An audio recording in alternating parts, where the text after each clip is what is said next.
Hey everyone, and welcome back to the Firefighters podcast, where we seek to develop, inspire, and motivate the world of the emergency services operator through a series of wide-ranging conversations. Now, before we go any further, just hit that rate, follow, or subscribe button on whatever platform you're listening to. It's a key performance indicator for us and helps us reach even more people. Now, here's what we've got for you today.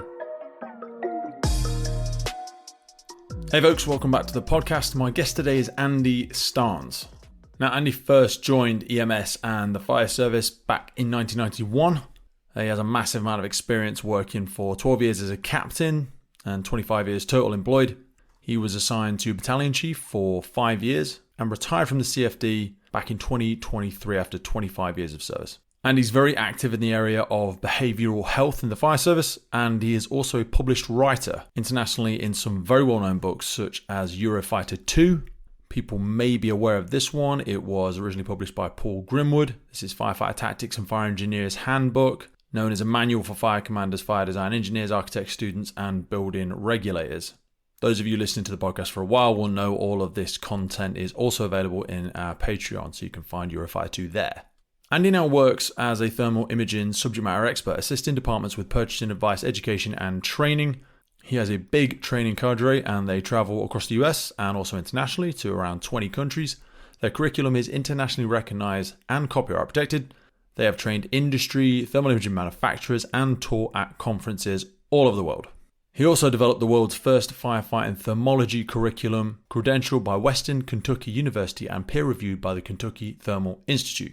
Now, given that introduction, you might be expecting that we are going to speak all about thermal imaging. Well, you'd be right. We are going to go down the rabbit hole of thermography, the origins of the technology, the good, the bad, the ugly, some top tips. We've got references under here for Andy's YouTube page. There's links to his company Insight Training LLC and some really good videos on their YouTube around tactical thermology, thermal paradigm shift, the power of heat, how heat affects the victim, how to use a thermal imaging camera most appropriately, how to follow flow paths. We talk a lot about NFPA 1801, and we talk about different types.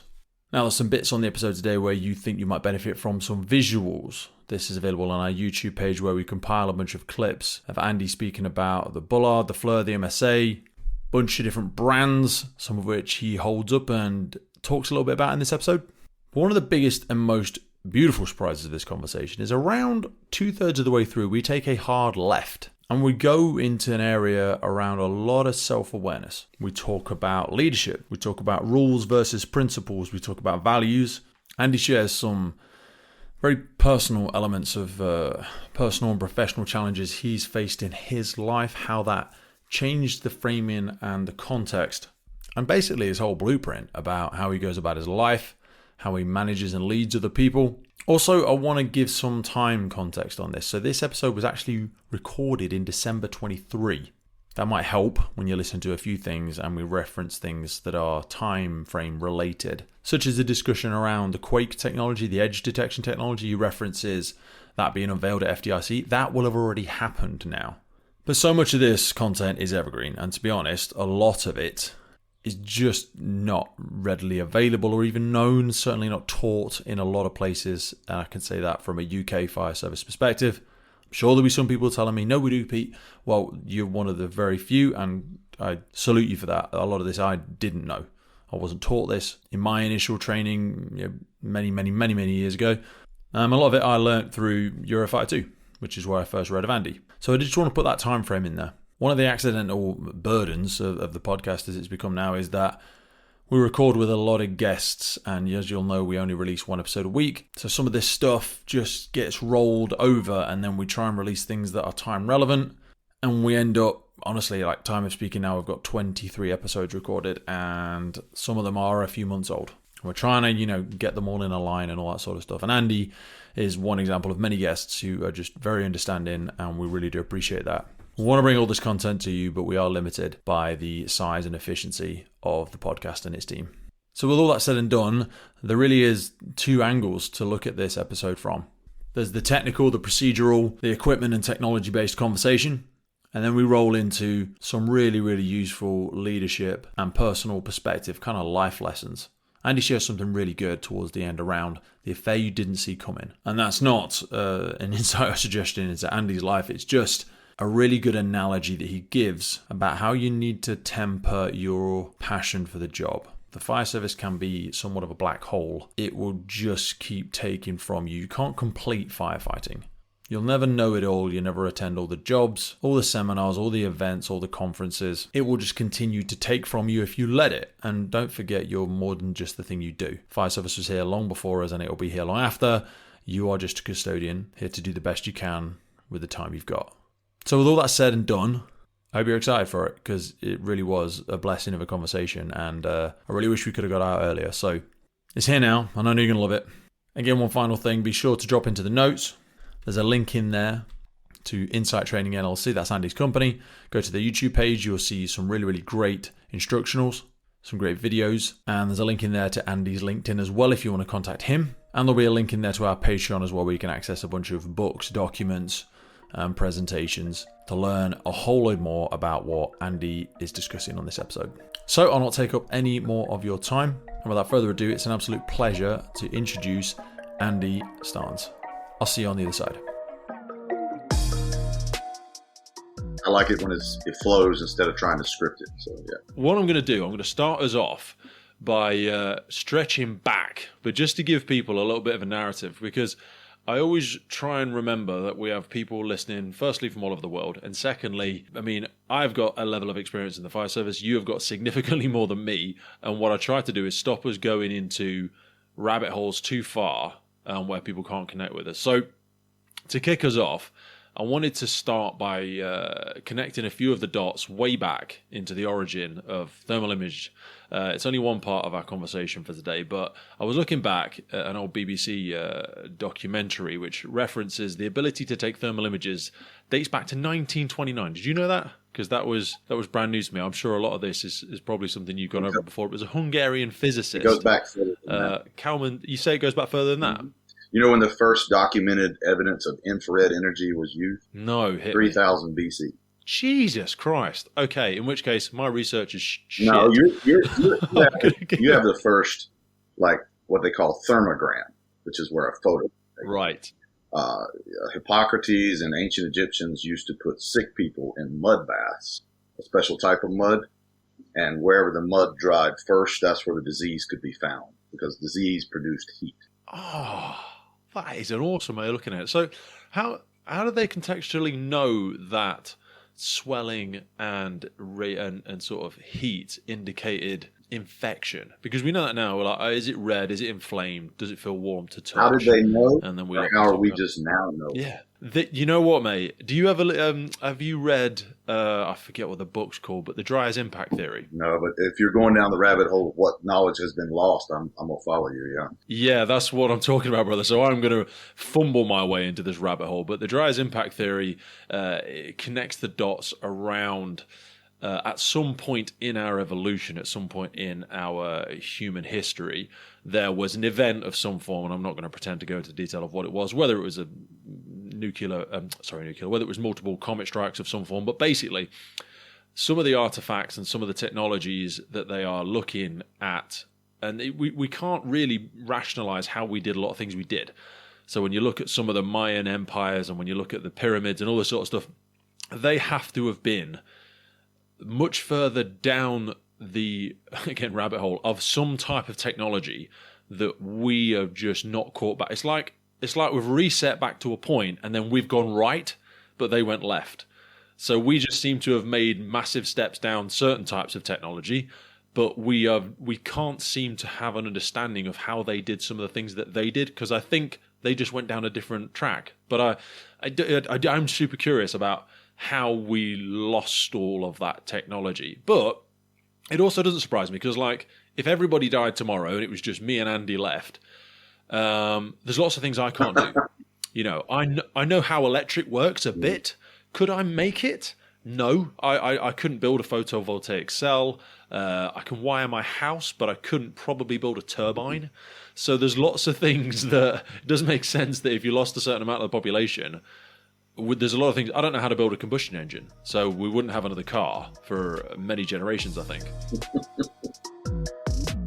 This episode of the podcast is brought to you by Gore-Tex Professional Fabrics. Now, we all know the working environment of a firefighter is filled with challenges. We face serious risks on the job, such as heat exhaustion, burns, physical and mental stress, and we frequently come into contact with high levels of toxic chemicals. Now, I have been wearing Gore-Tex for nearly 2 decades on the front line, working in hostile environments, tackling challenging incidents from firefighting to water incidents and in urban search and rescue environments. Gore-Tex have a well-earned reputation for protecting professionals in the fire and emergency services through their family of highly innovative, waterproof, breathable moisture barriers that exceeds global performance standards and are trusted worldwide. Gore-Tex, going further together.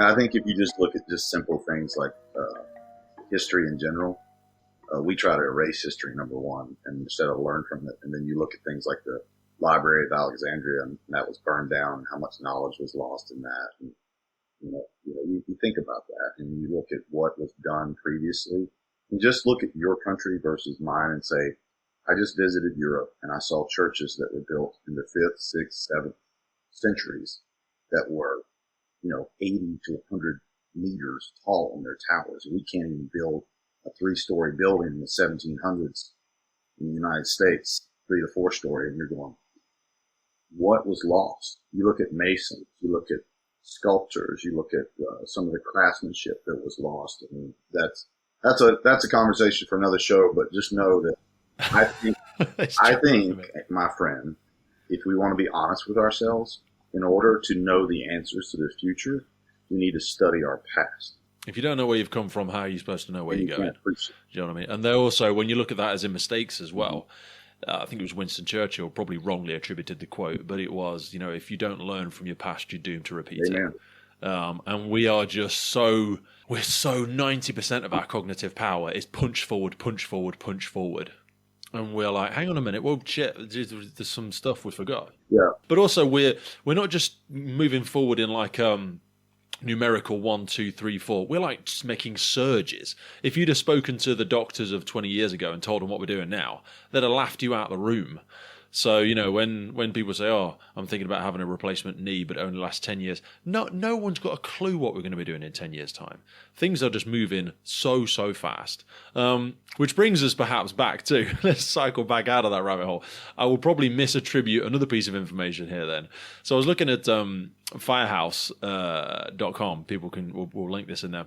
The progression of the thermal imaging cameras. So this is a guy, John Hayes, wrote this article, I think it was a couple of years back now. It was like 2015, I think. And he was saying that for him, firefighting dates back, obviously, 1970s, aerial operations, wildland firefighting.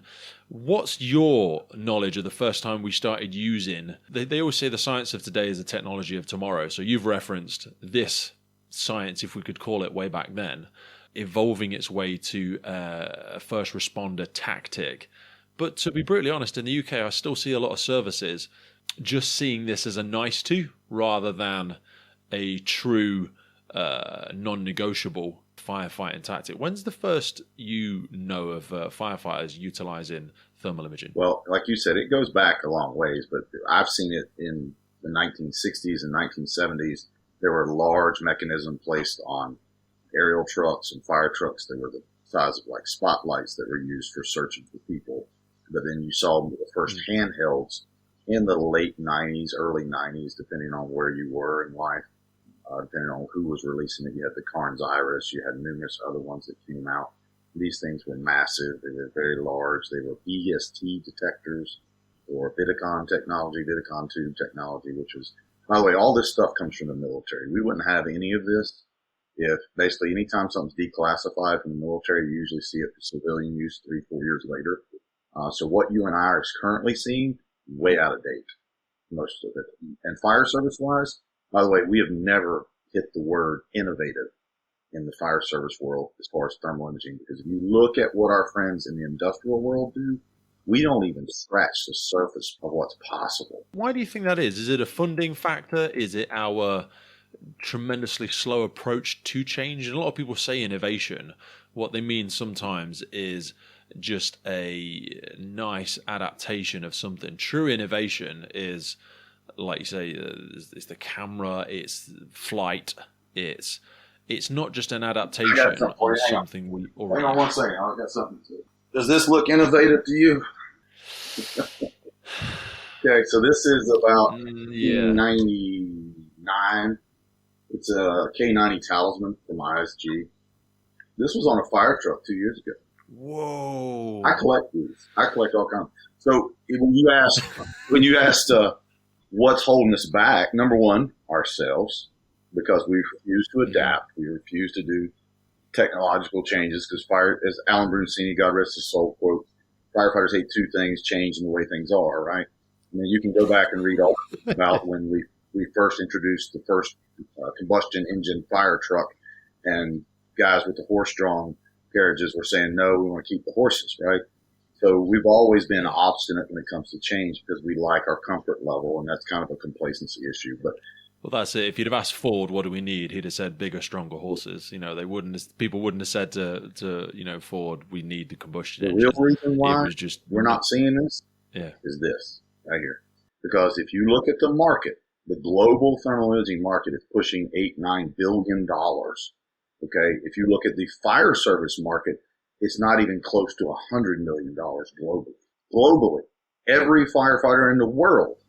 So if you spread out all the fire service thermal imaging manufacturers, even the ones in China, to the main players here in U.S. and UK, they're making $10-15 million a year in sales on these things. That's sales. That's not what they're making. And you go, okay, let's look at one of these big companies that is an $8 billion company, and what's $15 million to them? Nothing. Yeah. Right. So what you need to see is what really drives innovation. Is it the fact that it needs to be done, or they have found a cure for cancer? No. What drives innovation is capitalism and money. Just like this iPhone. Yes.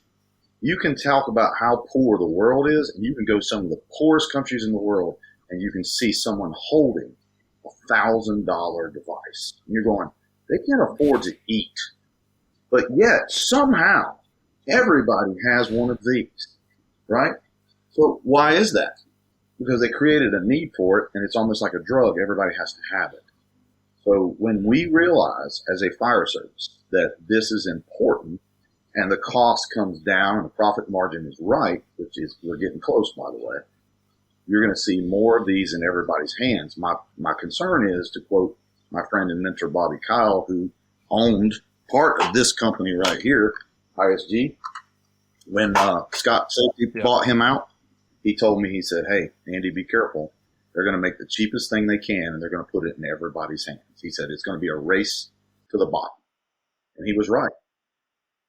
The very next year, 2 devices came out. I won't name the brands or models, because I'm not a guy who slanders this stuff, because I want to promote thermal imaging. But they were labeled as innovative, but they were cheap and they were low resolution. The same resolution you could have got 20 years prior was now in a new, fancy, innovative package, right?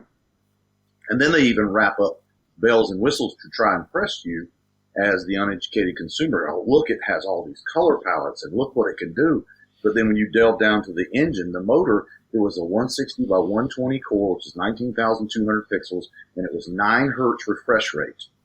Okay, 9 hertz will get a firefighter killed.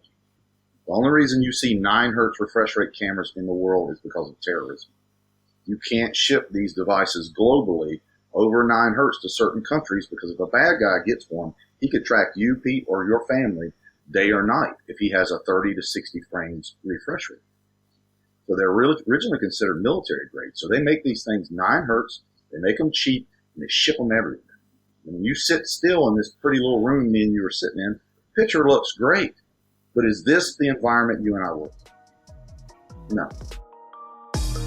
In other news, this episode is brought to you in partnership with MSA Safety. Today we have them to thank for the improved firefighter safety through connectivity in their brand new connected firefighter system. At the center of the connected firefighter platform is the MSA M1 SCBA with telemetry. You can view battery life, air pressure, and estimated time remaining either independently on the M1 itself or from the Luna connected device screen. Also, still with the air status, alarm information, search status, and all of this provided to the incident command for confident decision making during the scene. That integrates straight in with the Luna system, which is a wireless all-in-one device creating an independent search and rescue network, providing edge detection, enhanced personal thermal imaging, while simplifying post-scene reporting and data retention. One of the key parts of the Luna is their FAST system, the Firefighting Assisting Search Technology. This combines directional and distance information with thermal imaging to help find separated teammates and decrease response time. It actually connects you to the other crews in the vicinity for a unified search during the time of mutual aid by instantly notifying the network of Luna devices when there is a downed crew member, allowing for a prompt search and rescue. All of this then plugs into the FireGrid system for cloud-based connectivity, real-time information, and data-driven decisions for the incident commander. It enables you to see the exact location of your firefighters on the scene. And it doesn't require you to be sat on the station. The MSA Hub then provides a wireless gateway straight to the cloud, enabling wireless on-scene data for local and remote incident command for additional eyes on the scene. MSA are truly taking massive strides in the future of improved firefighter safety through connectivity. MSA is dedicated to increasing safety in the fire service through technological advancements. Various feature enhancements, new products, partnerships, and integrations will provide additional capabilities readily accessible by products, software, and services in the brand new MSA Connected Firefighter platform. Now back to the show. Is there an argument for it makes it, and again, it doesn't matter who or what or where, but that race to the bottom is not an aspiration that we want people to lean into, no. But is there an argument that it makes, and it may even be an argument some of these companies make, it makes it accessible? I mean, in the UK this year, all firefighters had a 13% pay rise, which is wonderful, but that's kind of a misnomer because we didn't get a pay rise for nearly a decade before it. So really we were just brought back up to where we needed to be. With a lot of organisations here in the UK, about 80% of our funding goes towards frontline staff. It goes towards paying firefighters, which is great, but it does ultimately mean that we're constantly got to shave things somewhere else. We're looking at PPE, we're looking at smaller crews, we're looking at less efficient fire trucks, whatever it might be. Something has got to pay the cost. So we don't want to encourage people to have that race to the bottom methodology, but we also don't want to get to the case where firefighters say, is this really a necessity? Do we need something like this? Because I was also looking recently at things like, quake technologies. I know this is a different sort of technology, but have you seen the stuff that they're doing? Yeah, I've been following them since 2018. What is that? Because I would make a very rubbish way of describing it. So if you can hold my hand like a child and take me through what that is in difference of technology versus the traditional thing. Well, I just happen to have a case full of goodies here beside me because I just got back from Show me, brother. What I'd like you to understand is that not every camera is designed to do the same thing, right? So we have cameras that are on the surface look really good. And we have cameras that have lots of features. So what you're describing in the see-through technology from Quake is a helmet-mounted, basically where they've been pushing for IMD, in-mass display, or mass-mounted TIC.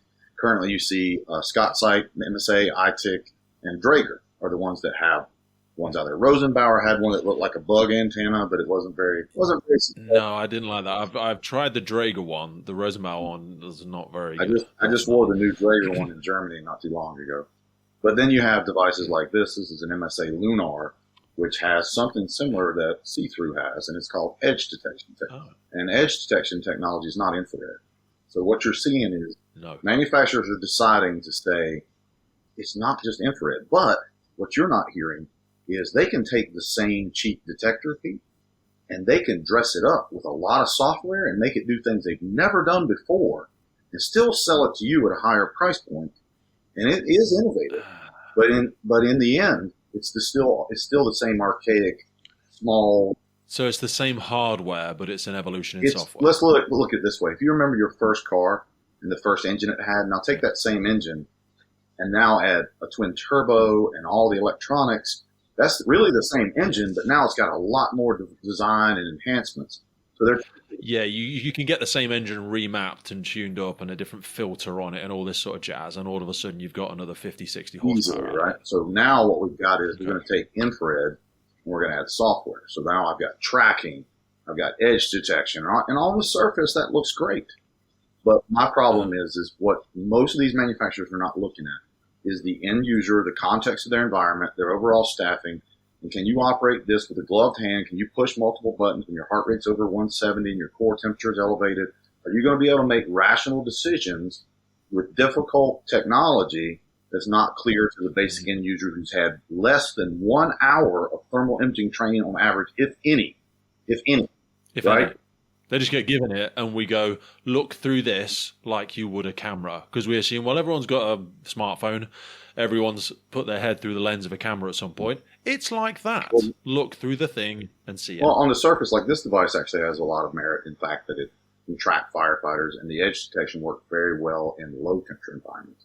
What happens is when they don't test it in the moderate to high heat environments, then there's too much information. It's overloaded and there's too much line detection. I can't speak personally for the Quake technology because even despite my multiple attempts to reach them to do product testing, I've yet to. Tell you what, you can't get hold of them, can you? I've been emailing them for a couple of months now. I think they're still doing this. Wouldn't it be hilarious if it all came to nothing, if it was just a big con? No. And I'm sure it's not. But like, you can pay money, I think, to register to be on their list or something. Yeah, it's being released at FDIC this year, so it's official. Oh, it's officially going to be released, and I will be a customer / tester because I try to own every model of thermal imaging camera that is out there because I don't know who I'm going to teach, and I'm brand agnostic, so I want to make sure that I have something that represents my client, right? So when you talk about that particular device, the advantage of that is it's obviously hands-free. What I don't know is I don't know the core performance specs. I don't know if it's going to be 9 hertz. I pray it's not. I hope it's at least a 25 to 30 hertz processor because I even had a manufacturer tell me, well, it doesn't matter if it's 9 hertz. Firefighters don't move their head that fast in a fire. And I'm about like, passed out. I mean, this is the thing, isn't it? Because if you're talking to an engineer or you're talking to someone in the design spec, they're like, I've made security cameras for 30 years, Andy. Yeah. And I've got this one mounted on this building here. I've got one at a nuclear facility. I've got one in a military facility. And it doesn't necessarily apply. Mind you, as I even say those words, I was about to say it doesn't apply itself to a tactical environment. But surely, like you said, the leading edge on a lot of this is military. And they're always operating, not always, but vast majority of the time, they're operating in tactical environments. So, yeah, but people say they don't move their head around as much. I want to cycle back for a second. And maybe if we could cover some of the...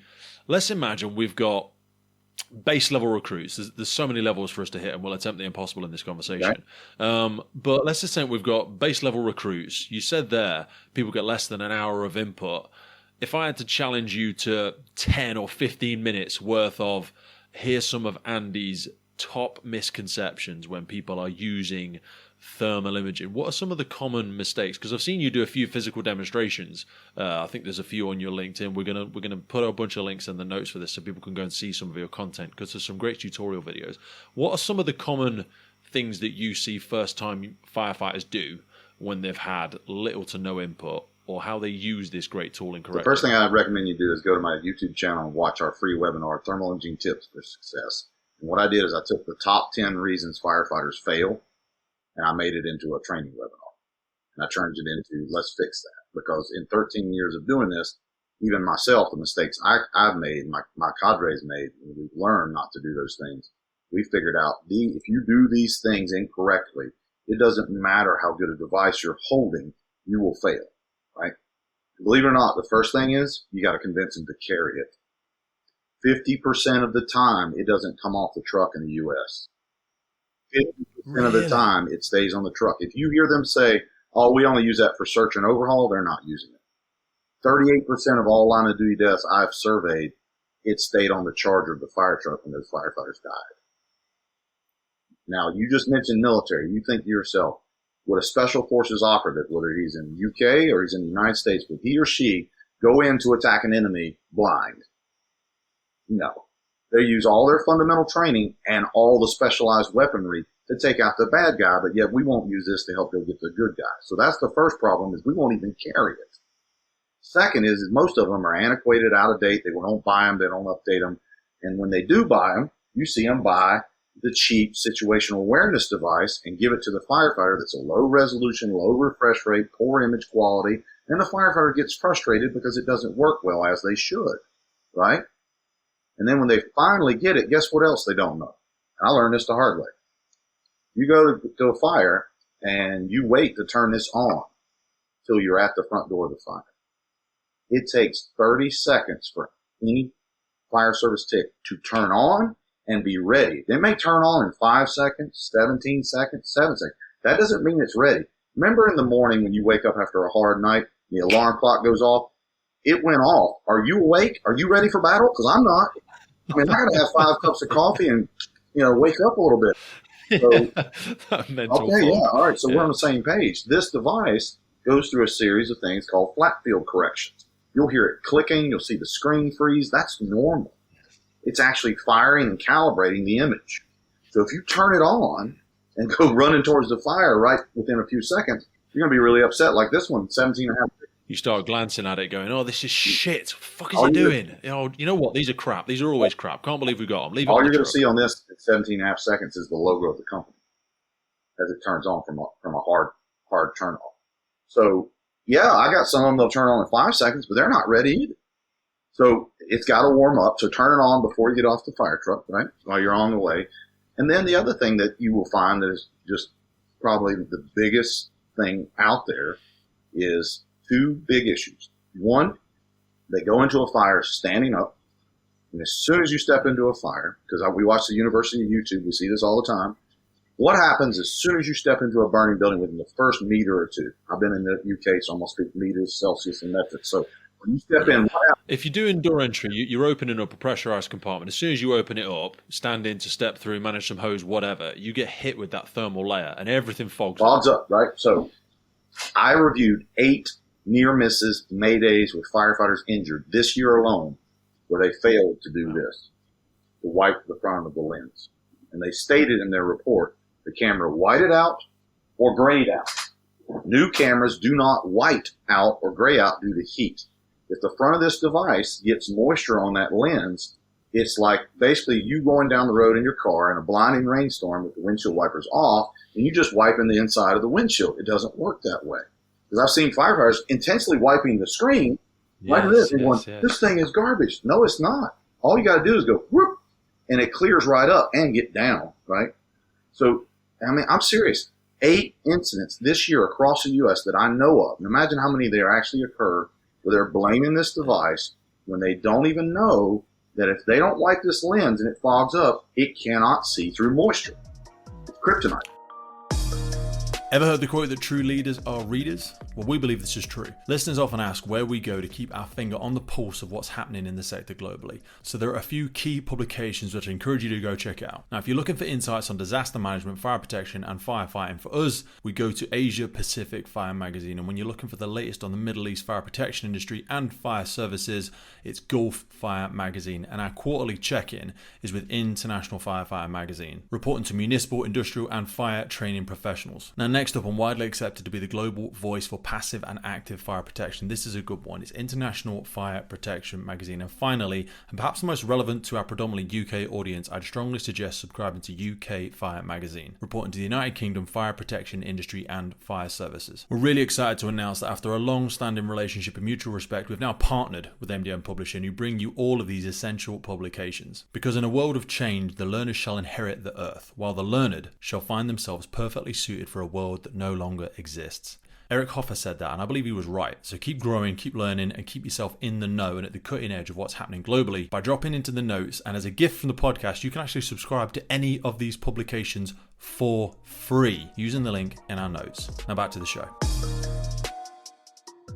So here's a really stupid question, and it is, but I want to ask you it because so when I've done my Fire Behaviour instructor's course or my TAC Vent instructor's course, and people, my service will hate me for saying this, I clip a rag onto my front of my fire kit. Now, there's an argument, and if a PPE manufacturer hears that, they're like, you are attaching a flammable garment to the outside. What, are you fucking stupid? And I'm like, well, just give me a second, like, because I'm in there watching other firefighters, assessing people, whatever, and constantly, because I'm putting myself in the wrong position, I'm in the flow path, I'm either just to the left-hand side of the fire so I can see their spray patterns and whatever. So I'm constantly wiping. I'm like front, back, wipe my face. Because if I'm just using my gloved hand, then I'm wiping shit all over it. So I know it sounds stupid, but like, how would you advise someone to carry a rag, or just because it's how if I wipe it with my glove, I've got shit and carbon and stuff I've dragged off the hose, and I don't. Ideally, we should have like something where we could just grab it and wipe it there. But realistically, do you think that's going to actually occur, where they create some type of cloth for us to do that? And then when I have got caught and told off, I tend to just stick it in my tunic pocket. Fine. And then when I'm in there, I'm just pulling it out and using it. That's in training, though. You do this in a real fire trying to rescue someone, you're going to drop the cloth, or you're going to need to easily access it. The problem I have with this is, one, we don't have a realistic solution. Two, we have to wipe it with a gloved hand. The problem with the gloved hand is like what I just experienced in Germany.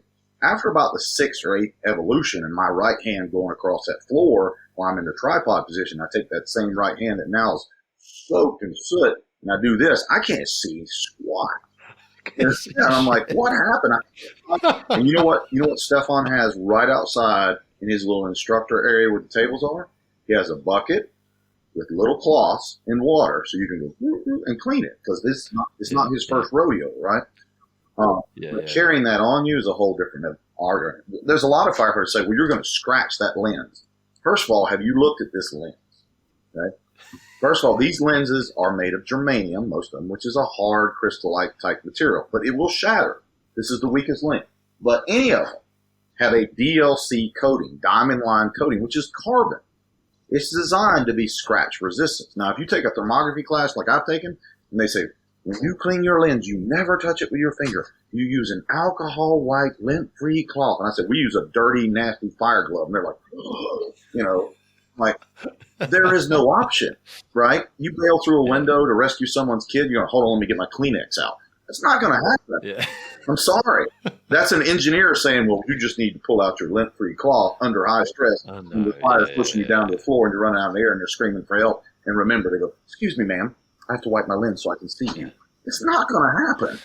Do you know what I've started trying to encourage people to do is, so in the UK, I was trying, again, speak on behalf of the entire UK fire service. What a load of bullshit. But I go around the country assessing firefighters for a company that assesses endpoint apprenticeships. So this is when firefighters become safe to ride, blah, blah, blah.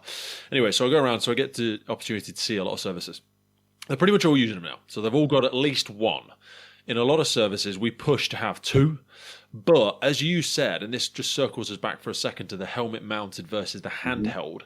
I always say to people, like, you're going in with your tech, you're going in with your thermal imaging, you're having a good scope round, you're having a look for casualties, look for the seat of fire, blah, blah, blah. And then you might see a seat of fire, or you see a flow path, or you see something you want to put a bit of suppression on. Then you put your thermal imaging camera down and shoot something into the dark. It's a bit like seeing a dartboard and then going, right, you're happy with that, Andy? Right, close your eyes, throw. And then, did I hit it? I have no fucking idea. I don't know if anything. So what I'm getting my firefighters to do, and this is kind of just an idea, it's not something we're formally in training yet, and I'm sure I'm not the first one to think of it. I get my number two to lean over, because you're nice tucked in behind that firefighter, and you're leaning around and hold it up in front of their face. So, and there might have even been something I've taken from you, to be honest. I know I didn't come up with that. I've just seen it, because then I'll hold it and you can see the effect of what you're doing. But some people are like, no, as number one, I like to carry it. I said, yeah, but I agree. And I'd like to have both. Each of you have a thermal imaging camera. But if the first person holds it only, you can't see what the fuck you're doing. Do you know what I mean? So, and I know you'll have done so much of this, so please unpick some of the stupid stuff I've said and some of the stuff you. So the first thing let's go back to the lens fogging up. Guess what? Industrial thermographers don't have a problem with lens fogging up. You know why? Yes, if it's a handheld camera, they're going to stop and protect their $100,000 to $2 million camera. Number one, they're going to have all the equipment. And they're not in an IDLH environment. However, there are condition monitoring cameras. They look like little R2-D2, little Wally robots that are fixed. Yeah. No one's going to crawl up on the side of a 30-meter building and wipe that lens. Guess what that camera has built into it, Pete? Lens wipe. A defroster, just like your phone. And it has silicone in there to absorb any moisture that gets in between the lens to prevent it from fogging up. So if we just, at the beginning of this conversation, we talked about studying our past. What I have done is study professionals who do this. What the fire service does is we take devices from people who use it for other things, and we matriculate it in and never ask them how they do it. And that's been our problem. So to be innovative, we have to study the innovators. So the first issue is, A, we need to make this lens harder and more durable because they break too easy. 2, we need to make it where it defrosts on its own. And that would be a very simple solution for a manufacturer to do. It's going to cost them some money. But it's an issue of battery life, to be honest, because then it's going to have something else pulled off the battery. But that would fix a part of that issue, because then you won't hear the whole screen fogging up, clearing up, that kind of thing. Now, when you were talking about showing them, that falls into the next part of my problem I have, which is proper interpretation of thermal data. Okay. And that's a rabbit hole, but we'll just start with what you said. I want to show them first. So what we believe is we don't want to teach technology dependent firefighters where they're just staring at these screens, walking down hallways, because Hollywood doesn't help us. You see all these videos of firefighters just walking and looking. Wrong. We teach scan, communicate, put it down. Okay. If you're walking with this in front of your face, you're going to have a lot of problems, because one, field of view diminishes greatly from 170 degrees horizontally down to as low as 32 degrees, depending on the camera you're using, which is like looking through a toilet paper tube. So you're going to miss victims, miss holes in floors, all kind of stuff. Yes, that's the holes in the floors one. Your spatial awareness just seems to shrink, doesn't it, into that narrowed, blinkered, one-dimensional approach. And you wear glasses, you'll appreciate this. If I put this in front of my face and I come up on a set of stairs, I'm going to go down the stairs and end up in the hospital, because most of these have depth perception issues of 1 meter. So anything within the first meter, you're going to be like when you get a new pair of glasses, you're trying to grab something that's not really there. Don't do that, okay? So what we teach is we look at our training and our techniques before technology. Our initial look inside of a smoke-filled environment, outside the door. You open the door, read the smoke, get low, look at it, read it, look which way it's going, read the air track, the flow path, look for that, neutral plane, look for the things you should do, call for live fire and layout. Then pick up the camera, right? If your firefighter is fortunate enough, who's already there with the nozzle, who has one of these handy dandy newer ones that my company helped design, this outperforms many decision-making cameras and fits on that firefighter's neck right there. And the company officer comes run up behind him, let's go. And he goes, we got to get upstairs. And the nozzleman goes, stairs are right to the left. Right here. He goes, how'd you know that? They bought me this cool little device here, and I just looked. It's right there. So if the nozzleman has that, that's great, because this is 325 grams. That's not weighing him down. This, on the other hand, is more durable. The company officer can, if the nozzleman doesn't have it, he or she does their scan, and our scans are conducted this way. If I think the fire's to my left, I intentionally start inside the door casing, low and to the right, because behavioral wise, every human being is the same. If you look towards a threat, you will not look away from it. So we start in the coldest areas, because 12% of all victims per firefighter rescue survey are found with a certain amount of meters from an egress point. And we've seen firefighters pick the camera up high, and grandma's right here and they miss. But we start low and we move towards the fire. And if it's a pistol grip, we invert it, flip it sideways, gangster grip. Like this one's 42 by 57. When I flip it sideways, now I've gained 15 degrees. Now, I'm not a mathematician, Pete, but 15 is more than 12. Okay? So, so if you look at that and I go, 15 degrees adds a lot more for me, floor to ceiling. The two areas you want to see are where the victim is and where the fire is, right? And some cameras you'll get as little as 9 degrees. Some you'll get 12 to 13. Some you'll get 15. Bottom line, you will get more and you'll do it faster. And you'll see where the victim is. You'll see layout, life, and then fire. I was taught to look for life, layout, and fire, right? Or life, fire, layout. Problem with that is, then I take a TIC class, and the first thing the TIC class told me to do was point the camera at the ceiling. Is anybody crawling across the ceiling in your fires, Pete? Because if they're crawling across the ceiling, I'm not coming to save you. You need Jesus. You need an exorcist. You need Psychic Friends Network. You need somebody beyond what I can do for you. Okay? We're talking about priests and some stuff that's outside of my pay grade, okay? I'm not fucking going in I'm there. not, if you come across the ceiling, the fire department's the least of your worries, okay? So I'm starting low, and I'm looking from wall to wall. I have to turn my body and get that whole room. What I see is this little 15-degree, I'm not a yoga instructor scan, and they miss everything. I think that's a training scar as well, though, because one of our assessment criteria, and it should never be a tick box, but it's hard to avoid it in some services, they're looking for, did this person actively do a thermal scan of the room? So they're almost just, it's like learning to drive. I'm doing a scan now, Andy. And you know what? Why? It's about the whole understanding the why behind the thing you're doing. Did you do a scan well? Yeah. But also, it's the same when you see door entry or door assessment. People will open and close it 3 or 4 times. The first compartment, there's no fucking smoke, there's no heat, but they're playing a role. And it's those training scars that worry me, because they're like, okay, open, close, I'm doing some gas. What the fuck are you gas calling for? Have a look.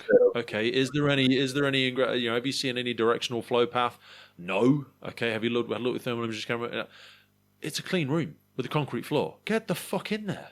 Do you know what I mean? But we're just into this box ticking, and instructors can be guilty of it as well, because if you do get a good firefighter, has a quick look in, right, first room's clear, we're going to get straight in their direction or whatever, and then the person's like, oh, what if that had a backdraft on them? What the fuck did you just say? What if that had a backdraft?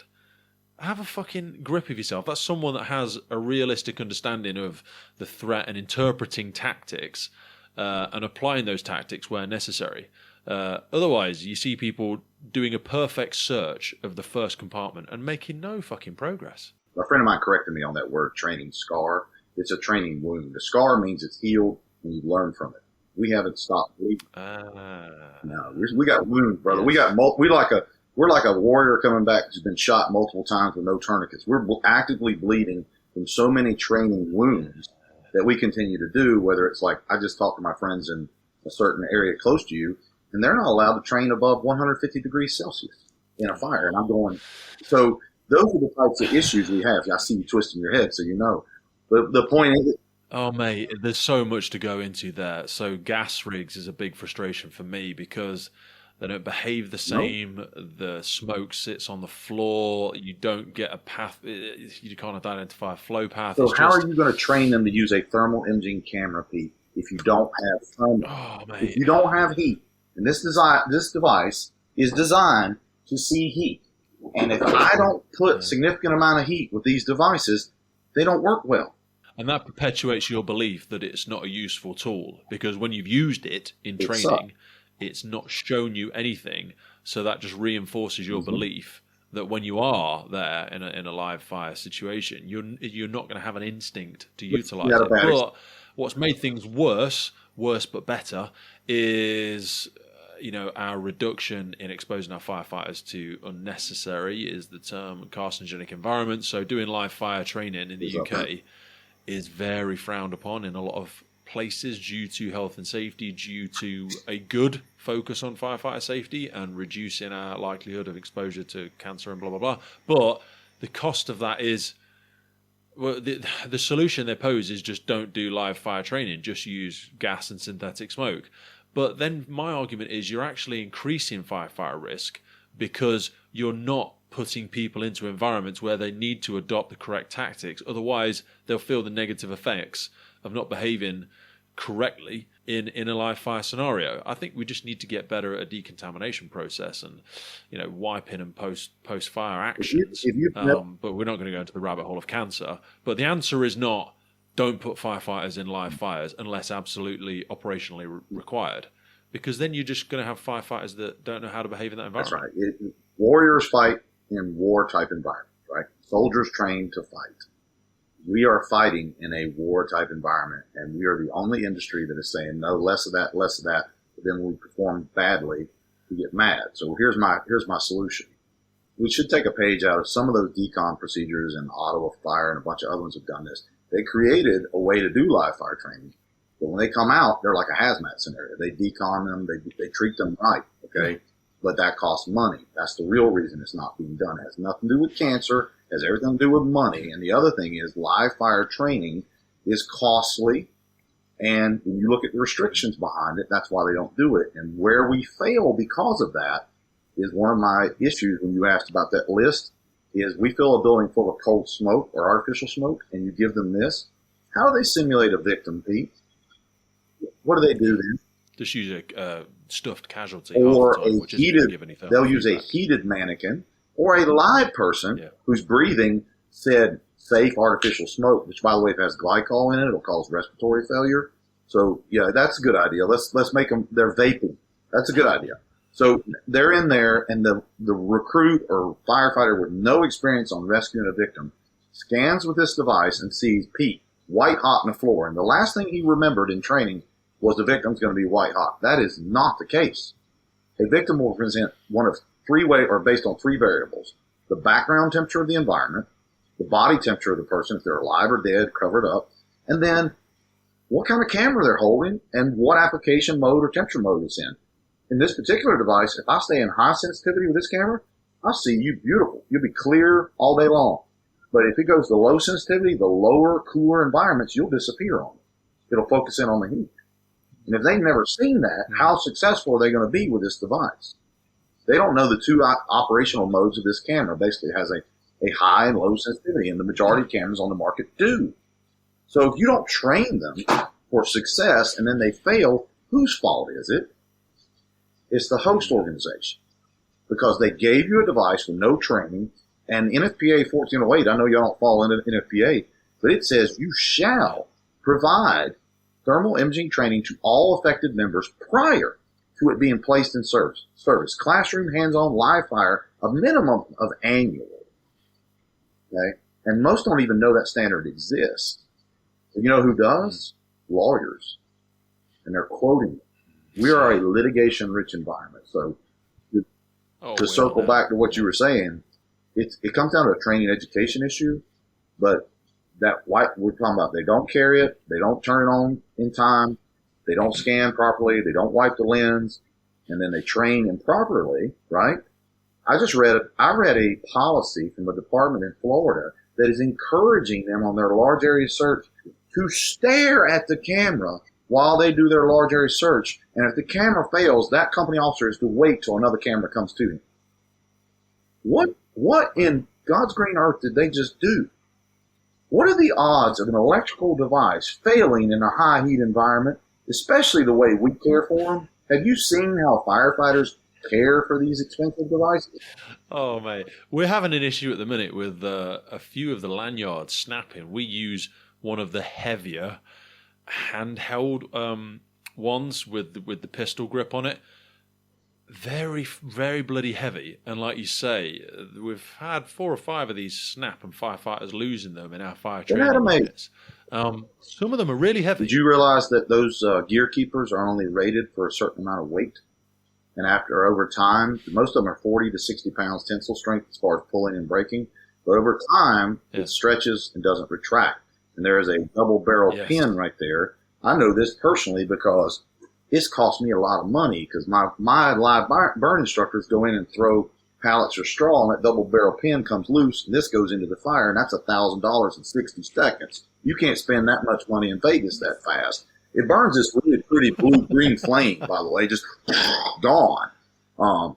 If you throw it in a bed of coals, I'd say Bullard would survive, and maybe the Seek and the Argus. Those 3 might survive for a little bit, but eventually it's going to melt, it's going to blow up. So the retractable things are one of my pet peeves. I use a strap or seatbelt strap, or like your radio strap, and I carry it low on the right-hand side. But this brings us to one of probably the biggest misinterpretation use of thermology cameras. And I know your area for a fact has this issue, because I sent an email to a very large organization that is in the UK that is advocating that they use a tick to crawl under an EV vehicle and read the spot temperature to see if the battery compartment is cool. And that particular tick they were using wouldn't have given a good temperature reading on a brand new out of the box good day. So the problem I'm about to address is the reason why, if you turn on a brand new thermal imaging camera today, NFPA 1801 2021 standard, what you'll notice in the bottom right-hand corner is that little number called the direct temperature measurement or spot temperature is gone. Now, why would they do that? Why would they take that little number away? Because firefighters would look at that number and think it's the entire or represented the entire environment. That number is basically the center third of this image, and it was calibrated in an air-conditioned warehouse at about 72 degrees Fahrenheit at a preset distance with all the variables controlled. Straight out of the box, some of these devices are off by plus or minus 5 degrees, 7 degrees, or as much as 20 degrees Celsius. Straight out of the box. Whoa. Now, that's the variation. That's the tolerance in some of them. Now, and they're not all the same. Now let's go into a smoke-filled environment where you have different levels of optical density of smoke. You've got different levels of moisture in the smoke. You've got different distances to the target. You have reflective surfaces that you're looking at, and you may have wind. So to give you an idea how off this can be, I can give you a chart from Scott Safety. It shows a spot temperature measurement of 300 degrees Fahrenheit or 150 degrees Celsius on a polished stainless steel refrigerator. If you did the math, it would be closer to 600 degrees Fahrenheit or 300 degrees Celsius, double what the actual measurement it was showing. Okay? These are not quantitative devices. These are qualitative. They're designed to see heat, diagnostics, layout. They were never intended to give you exact measurements. But yet that particular issue plagues globally around the world. I'll get emails, hey, our camera's showing 38 degrees and this one's showing 42 degrees and needs to be calibrated. I'm like, no, you need to be calibrated. The problem is they don't know. And it's listed in the instructions of every thermal imaging camera manufacturer. Says, do not use the exact temperature measurement for tactical decision making. It tells you that. And then NFPA 1801 removed it because it was cited in a contributing factor in 3 line of duty deaths.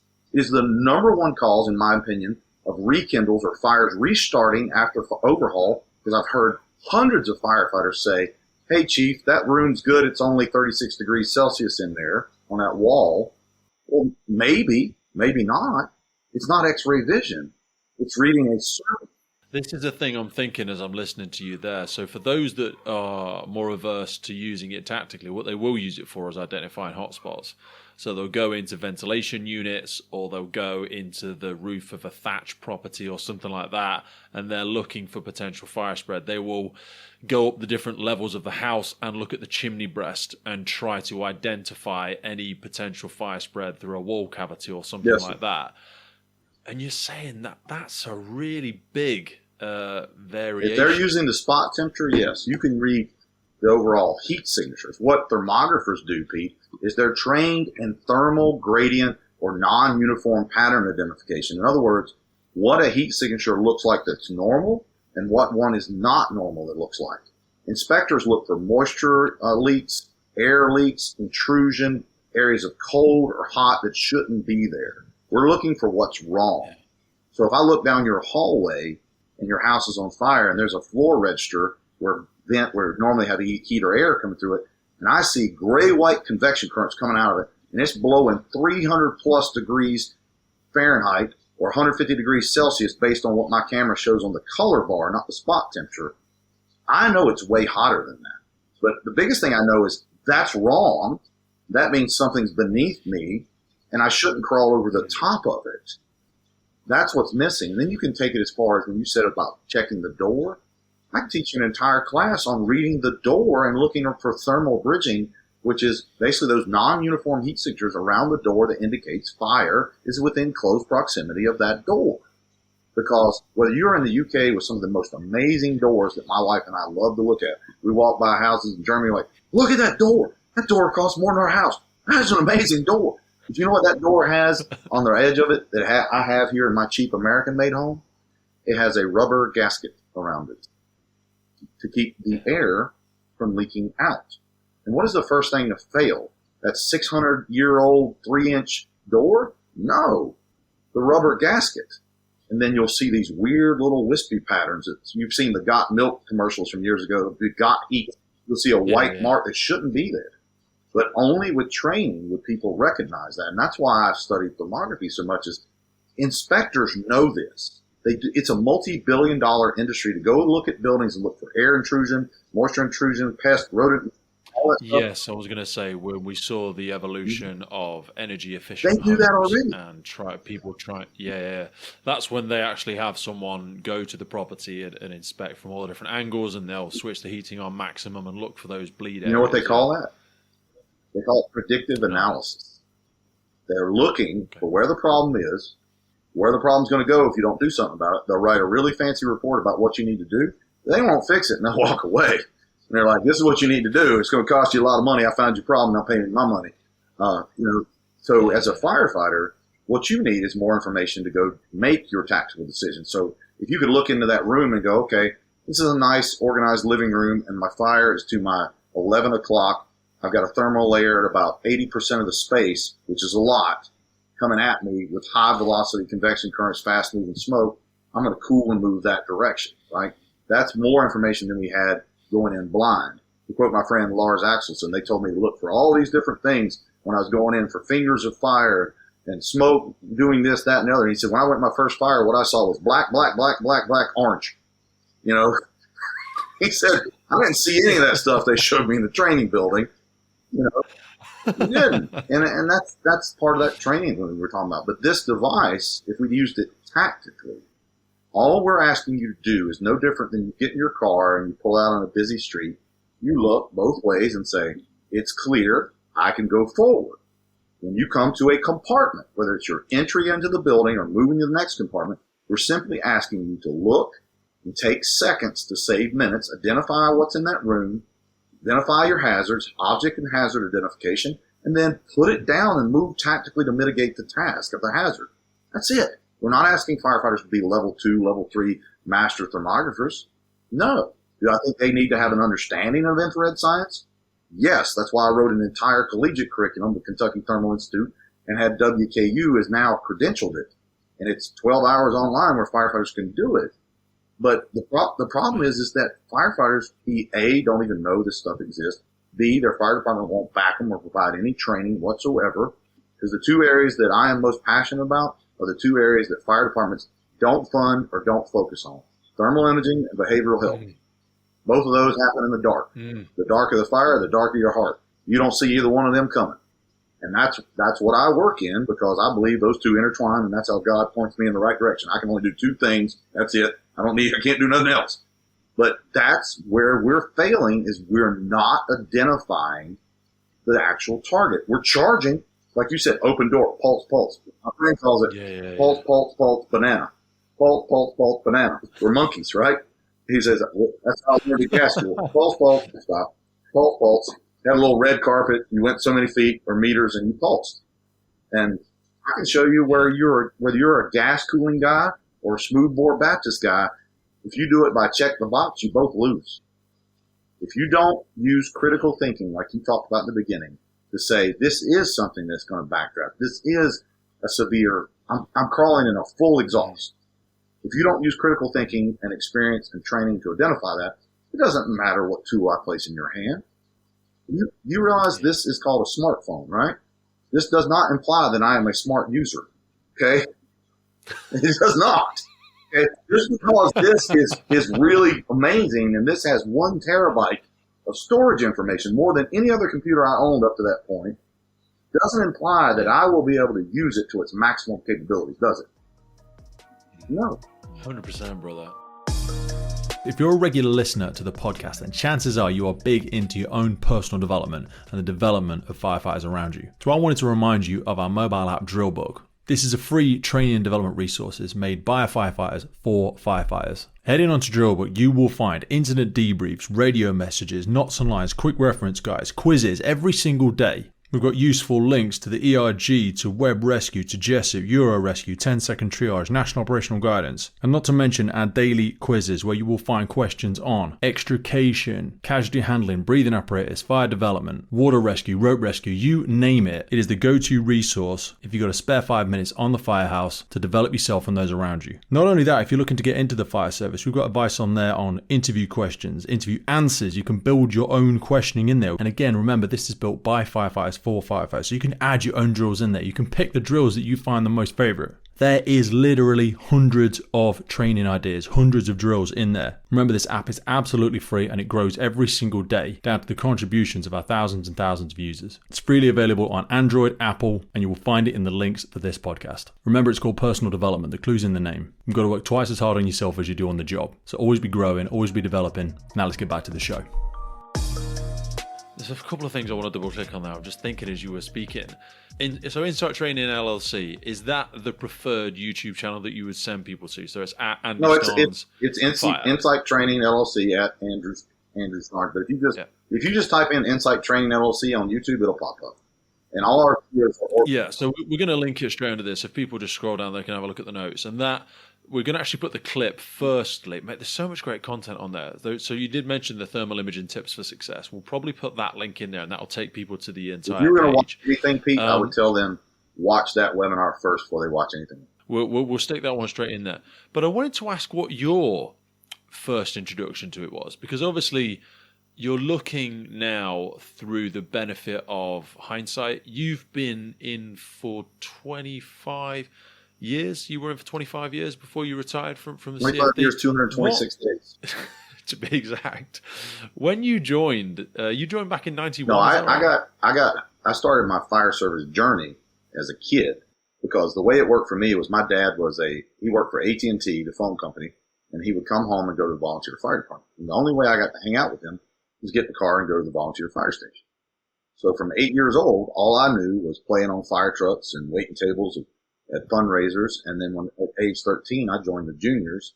And at age 16, I got my firefighter 1, firefighter 2, and fought my first fire, and I was ruined. And so from 16 to now, that's 32 years, whatever it is, I have been in it. But when I got hired career, you want to call what y'all say professional versus the other, I got hired when I was 22 years old, right before my 23rd birthday, and I was retired on my 48th birthday. So I had 25 years of service, and then I projected out a little bit with some vacation and sick time, and I should have waited 2 more years, but I decided that I had enough of politics. I love the fire service, I love the people, but I love my family more, and I've given my life to the fire department, and I have some goals that I want to achieve. But the biggest goal I have, Pete, is I have a 14-year-old daughter, and I have less than 4 years with her before she turns 18. My wife is 54, I'm 48, and I don't want to give my life to a badge and then, die and realize I never spent time with the people that I love. Right? Mate, that's powerful, and I can echo that. So my daughter is 11, and I was wrapped up in a whole bunch of stuff. I had a couple of gyms, I had a few other businesses, and in fact, it was someone that said to me some time ago that the only person that's going to remember you worked late and that you went in early for the meetings are your kids. No one else is going to give a fuck. No one else will remember. No one else will give a shit. And I figured, like you're saying, I've got 5 or 6 years left with my daughter. So kind of a few things manifested. I mean, the podcast manifested because it was a way for me to be able to be at home as well. Total transparency and honesty. And it's a virtual thing. It allows me travel and opportunities as well. But like when I listen to people such as yourself, you are still very young in the grand scheme of things. You're in your 40s. You'll hopefully live to be a very, old man. Got a few wear marks.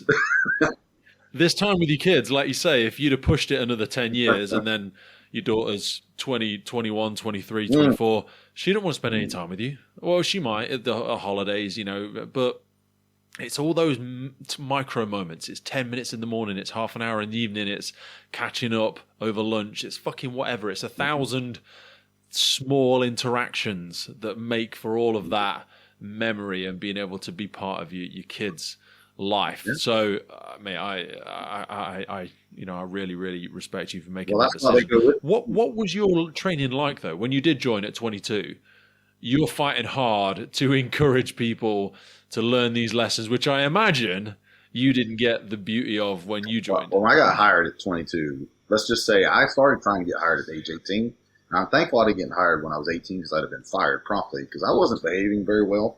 As my father said, you're a good kid till you were about 18. And from 18 to 19, I thought about shooting you every day. So So thankfully, by the grace of God, I did not get hired until 22. Not that I was mature by any means, because by the way, if you're a big reader and researcher, you'll appreciate this. The average male brain does not fully mature until age 26. So I'm like, oh, so I got hired 4 years before I even knew what I was doing or who I was. So those first few years, they were interesting. I had a lot of good times and learning, and I went to a slow station for a year right out of recruit school.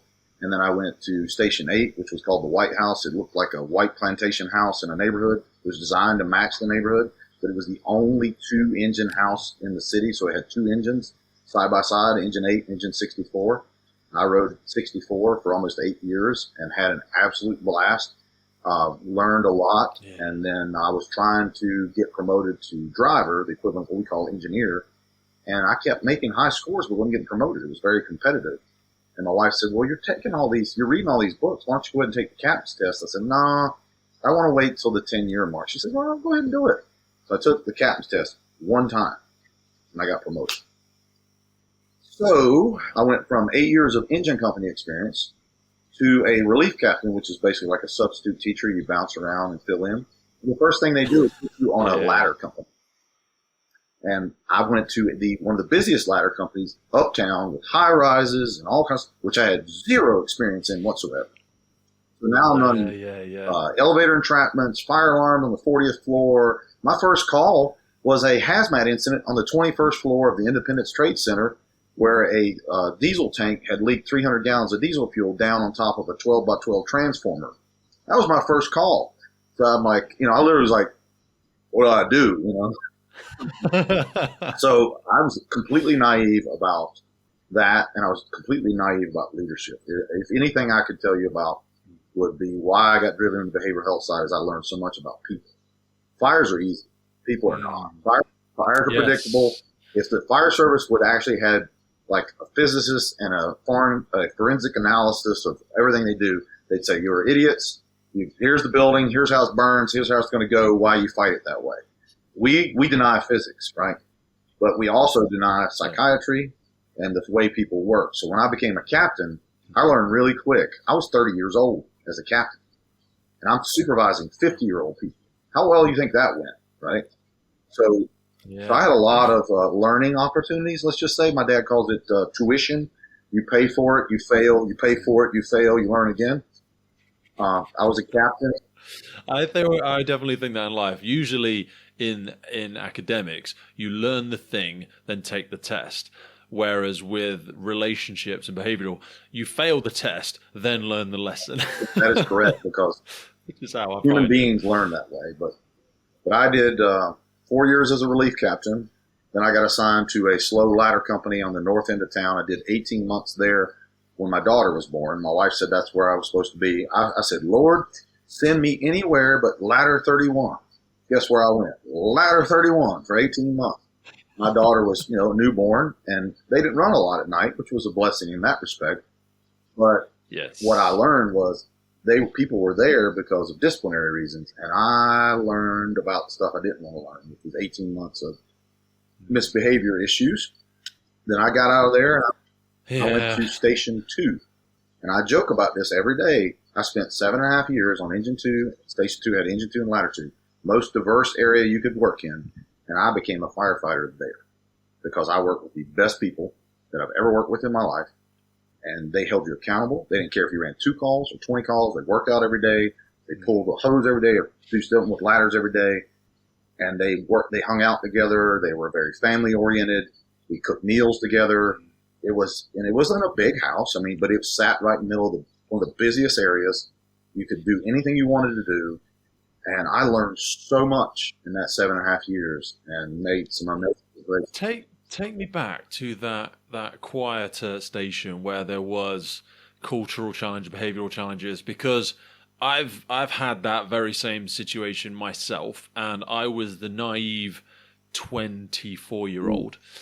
And I was like, oh no, I'm gonna change it. I'm a fucking serial optimist. I am gonna and you can set yourself on fire trying to keep everybody else warm and not make a difference. Someone said to me, and as corny as it sounds, they were like, look, Pete, if you can't change some people, don't send ducks to Eagle School. If you can't change the people you're around, change the people you're around. You got to move. But part of me felt like, well, look, if everyone does that, what's going to happen to this culture? What's going to happen to this station? But over time, I ultimately did change. On retrospect, I like to tell myself I made a difference. I don't know. I'm not there anymore. Maybe it's still just as bad. But you do find these pockets of angry, bitter, resentful, frustrated firefighters. They're not very common, I like to optimistically believe.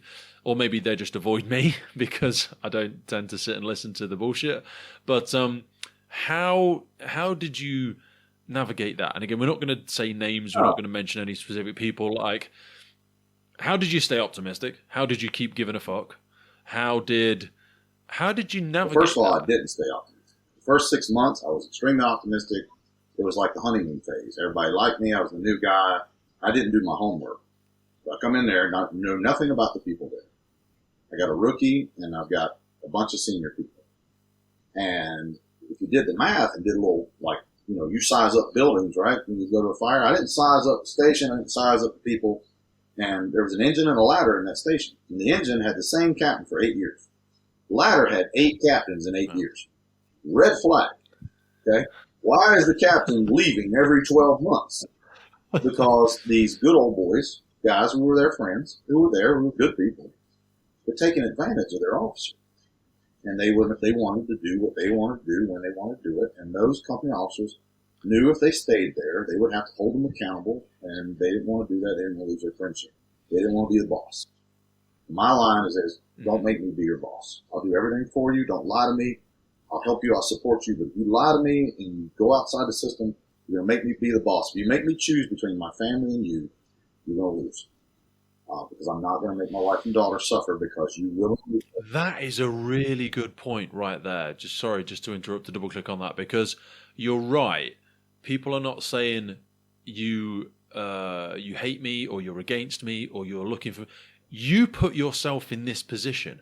You did something. You went further than the place that I could help you. You consciously or unconsciously made a decision to do the thing. I can't help you anymore. And for me to get in that bucket of shit with you, I am also bringing my family in there with me. I'm going to start to negotiate my values. And when I get sacked because I'm not doing my job, when I get sacked to try and cover your mistake, look, if you tell me early and you're honest with me and you say, Andy, I fucked up. I really fucked up here. Okay, that's fine. Let's look at what it is, the severity of it. Let's try and learn from it. You put your hand up, that's good. So we can try and fix this. If you hide it from me, if you try to lie, you have gone past the point where I can help you, and I'm not. I always say people aren't against you, but they're for their family. And that means that if I get sacked, how would I sit at home and look at my daughter when we can't pay the fucking bills, we can't go away for Christmas, we have to... That is a really... Sorry to interrupt you. That's such a good point. You just said that. It just hit me like a train. No, my friend calls it felonious stupidity. They did something so stupid, it's at the felony level. And these are grown people with families and businesses that know better. But the problem is that a lot of them had gotten away with it over and over again. And it became like the normalization of deviance that they was. People get so comfy in the fire service, don't they? And they just do stupid shit. They just steal something or get used to something. And you're just like, you just got too comfy. And you forgot. They expected that someone was going to cater to them because they had their years of service. And I respected them. And that's the thing, is I always tried to respect the person, take care of their family, and go above and beyond, as Brunicini taught me. Under promise, over deliver. Do more than what's expected of you. Give more so that when they hurt you, they should feel bad. If they don't feel bad, then they have an inherently selfish, narcissistic problem that they don't want to admit. Because if they have a good boss who's looked after them and done everything for them, and then they screw up and hurt that boss, they should come in like a child who's disappointed the parent and really feels bad about, not because I got caught, but because I made mom cry, right? And that's the way I've always tried to do it. It's like a friend of mine who's a mentor of mine who retired, Chief Mike Wilson. If he gave you a butt chewing, he made you, when you were getting your butt chewed, you felt like, is he chewing me out or is he encouraging me? He's like, I expected more of you. You're going to be chief of the department one day. Why did you do that? Your dad wouldn't be, da-da-da. And when you leave, you're like, I think I got a coaching and a beating, and I feel bad, and I think I need to go to therapy. I mean, he would challenge your conscience. He wouldn't punish you. he would challenge your inner belief of why did you do that? He really wanted to understand why, right? Because he expected so much more out of you. And for my time there, I had some interesting things occur that led up to a big thing. And I didn't handle some of those smaller ones correctly because I tried to look after them, and then they put me in that position, right? So I can't say that I did the best thing for everybody, but I can tell you out of the 8 people that I was in there working with, there's 4 of them that I feel like I made a positive impact. And there's another 4 that maybe I did, maybe I didn't, but I can still on speaking terms with them. They don't have, as Rich Gasway says, if I make decisions that allow you to go home to your family, you can hate me for the rest of your long and successful life, right? Because I kept you employed. I kept you safe. You don't have to like me for it, but I kept a couple of them from getting fired, right? So, yes. and I believe that. And then one of them went, I have to save you from yourself. One went further than that, and he did it even after I was gone, God bless him. But that was his thing in the end as a person. I think that he really had some deeper stuff where he had been hurt by other people before. And when people come at him, I think it opened up something where he was trying to defend himself to keep them from getting in there and hurt. I mean, if you've been at a captain's office before talking to somebody and somebody pulls out a knife and stabs him on the table and says, "You're not going to get my personal life," that's a red flag. I mean, pretty much, this far you shall come no further. And I took that pretty serious with him. I said, well, when we go to the chief's office, let's keep the knife here. That's what I told him. And I went back and changed my underwear later. But, you have unique experiences with people that prepare you for your future. And for me, that 18 months taught me more than the 4 years as a relief captain that I learned about tactical things. I started to realize that, and by the way, I also met a man who was on the ladder company who challenged my whole faith system and got me to study apologetics. When I started apologetics, that helped me understand the word why. I never understood why. That whole meeting, I went down a rabbit hole of personalities, people, my faith, everything. And because of that one guy, it didn't matter what I did. I was there to learn from him. And then I had a rookie who I learned more from him than anybody else. And I ran with him every day. We talked about family stuff. Now that rookie, and hear me when I say this, started a charitable organization doing bicycle rides to raise money for fallen firefighters and police officers in 2 states. That same rookie changed our entire hose deployment of our entire department. He got something that was outdated, antiquated to change. It took him 7 years. And that same rookie, the month before I retired, got promoted to captain 13 years later. And he called me and said, "Hey, you baby boy's growing up. I'm getting promoted." I said, "I'll be there." So to me, those are the, and then the lady I worked with who was over the engine at the time, she's since retired. She has her own catering company. And she's the most amazing cook in the world. I think I financed her college tuition for her grandkids because every time somebody retired or we had something going on at my station when I made Battalion Chief, I would hire her. And she would come in and feed us. And I'm pretty sure these extra 15 pounds I'm carrying came from the food I ate. So my time there was really impactful, but I will share this with you. When I was going through that really hard part, I had the worst boss I could ever have. And that boss went around me, did back me, and that boss did some things while I was trying to deal with this other stuff. And my wife had a miscarriage right in the middle of that.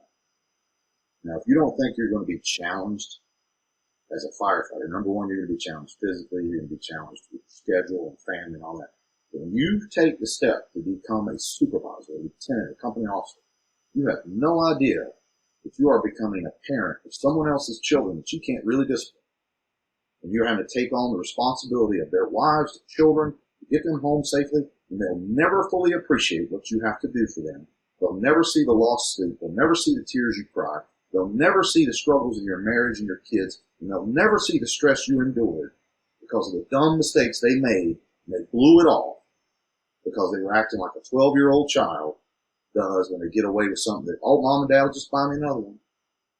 To me, that's the greatest lesson I learned was that leaders are lonely and leaders are underappreciated, and there's a reason why certain people are the only ones that step up, not for the pay, but for the privilege of knowing that they can bear that on their shoulders and take care of people. And I don't think people should take that lightly, because if you want to know why I retired 2 years early, because that burden got too heavy for me. And I was going to take it out on my family again. And I've already been through that counseling. I've been through all that stuff. And I'm not going to take it out on my family ever again. And I made the decision that I am going to help people endure it. My private ministry is to help firefighters deal with that. So that's what I learned in that 18 years. Mate, that's fucking powerful. Jesus. Thank you for sharing that. And I can I can echo some sentiments of it. I always say my experiences are not the same. I've had, so my wife and I miscarried twins before my daughter was born. 1 in 3. 1 in 3. It's so much more common than you think it is. In the UK, 1 in 3 pregnancies end in a miscarriage.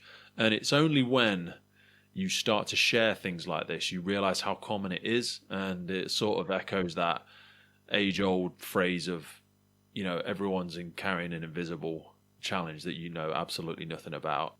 You're so right. When you go through moments like that, it forces you to reflect on where you want to place your time. So this was, again, part of my reasoning behind getting rid of the other businesses, selling the gyms and stuff like that. Because before we miscarried the twins, I was a recovered addict, and I still am a recovered addict for about 12 years now. But I realized that my cognitive bandwidth was really struggling. I was so intensely distracted on so many different things, and I wasn't present when I was home. I wasn't. Kids don't want lots of your time, but they want lots of you for the time that they have you. Like if you're at home, when I get home from work and I'm thinking about the day, I'm thinking about the crew, I'm thinking about the shifts, I'm thinking about the reports, I'm thinking about fucking leave and, you know, all this sort of shit.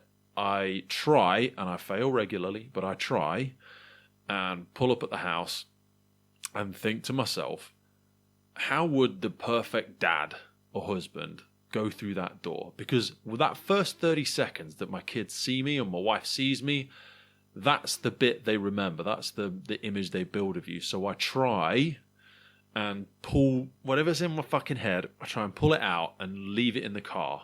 Leave it in that you do not belong in my home. I do not need, because you don't want to walk in and go, not now, I've got some shit on my head, I just need to go to the laptop. Oh my God, I've had a terrible, get off, I've had a terrible, fucking hell. Is that the first 10 seconds? Because honestly, when I try, and I actually leave my bags in the car now because I don't want to walk through like this. Oh God, I'm carrying all my shit. So I leave my stuff in the car. I walk through the front door, and this is only one I can remember. And I try and do it as much as I can. But I'm not pretending to tell people that I'm perfect, because I'm definitely not. I'm a clusterfuck of a human being. But I walk through the door, and that first 2 minutes, oh, how was your day? Give me a big kiss, look you in the eye, whether it's my wife or my daughter. And after 45 seconds, a minute, and then they're like, oh, I need to go. I'm going to go and do this, or I'm going to go and do that, or me and mummy are just getting tea ready. And then I can go back outside and fuck about for the next half an hour, sorting all my shit out. But if I walk through the door and I just barge past you and go, just let me put my things down, let me do, and I was doing that. I look back at when I had the businesses and I had the thing, and I was rushing back and I was just poking my head in the door and going, I need to get some stuff out the garage, and I'm off to the gym, and my daughter's there and she's holding something that she desperately wants to tell me about, but oh baby, tell me later, you know, daddy will be home in a bit, I won't be long. Then it's 6, then it's 7, then it's 8, and then I'm just going to set something up for tomorrow because I've got clients in early, and then I get back and she's gone to bed and I see the thing on the side, and all I think is, you fucking piece of shit, you selfish bastard. Do you know what I mean? And I think the same when I think about my dogs. This is going to bore people, right? But I read a thing the other day that your dogs are your best friend for 5 minutes of the day. You're their best friend all the time, forever. You know, I saw a great picture of a guy sat on a bench with his, people will be bored of me saying this because I know I've said it before. He sat on a bench in a park with his, and the same analogy works for kids, sat there with his dog, and he's thinking about life, the mortgage, technology, blah, blah, blah, blah, blah. And the dog or the child is just their thought bubble, is just those two sat there. This moment right now, I remember, oh God, this is going to make me like, I won't bore anybody longer, I promise you. Last example, right? I read a book, and it was about a really successful entrepreneur, and he was going back through his diaries because he was looking for the name of a contact. His wife had since passed away, and he was in this massive home all by himself. And he was looking through his diary because he wanted this special contact. And he's looking. And he can't find it. And in the box comes one of his kids' diaries. And it says, he's looking through it, and it says, "Today, me and my dad went fishing. It was the best day ever." And it was like January 26th or whatever. And then he looked for his own diary and looked for the same date. And it was like January 26th. "I took Andy fishing today. Complete waste of a day. It rained all day. I could have got a lot of stuff done." And it's like, to that kid, it was the best fucking day he'd ever had. Even though they didn't catch shit. Even though it rained all day. And to you, you don't see the value in it. So for me, yeah, like sitting watching a film with my kids, or sometimes my daughter's like, "Oh, can we go for a walk together after tea?" And I'm like, "Oh, I've got a lot of shit to do on the laptop." But yeah, let's just go for 10 minutes round the block. The things that come up in those conversations, for the first 5 minutes, it's waffle, it's nothing. And then bang, she says, "Oh, I was with my friend at school today and this happened." That was never going to come out. If I'd have just said, "Andy, I need a quick update. What's happened today? Just the highlights, please." You know what? All you're telling me is I'm not important. And echo back for a second. Let's go back to the stations. It's the same there. I think culture is built around the table. It's built around the social events. It's built around the watch room. It's not built in the morning briefing. "Andy, give me the top 10. We just need to push through things." You've got to put time into those relationships. And sorry, I've just waffled my way through 5 minutes of shit there. I'm not sure if any of it made any sense to anybody, but when you were talking then, mate, and this decision you made, I've actively shrunk my world in the last few years because I'm scared to death I will be busy doing figure eights, busy and not productive, not present, not being present. And this is kind of why the podcast started, because I missed having meaningful conversations with people. We're so distracted. We're so instant gratification, puddles, shallow conversation. We're not. And this is none of the, I'm listening to myself like, this is none of the shit we spoke about, like when I think about, I'm going to get on Andy's thermal imaging expert, blah, blah, blah. No, that's just the thing you do. That's not who you are. No. Brother, that's so powerful, mate. How do you interpret that now? Now that because I see you're still young in the grand scheme of things. You are still a young man. You're in your 40s. Let's hope, touch wood, no fatal illnesses. You might only be halfway through the game, brother.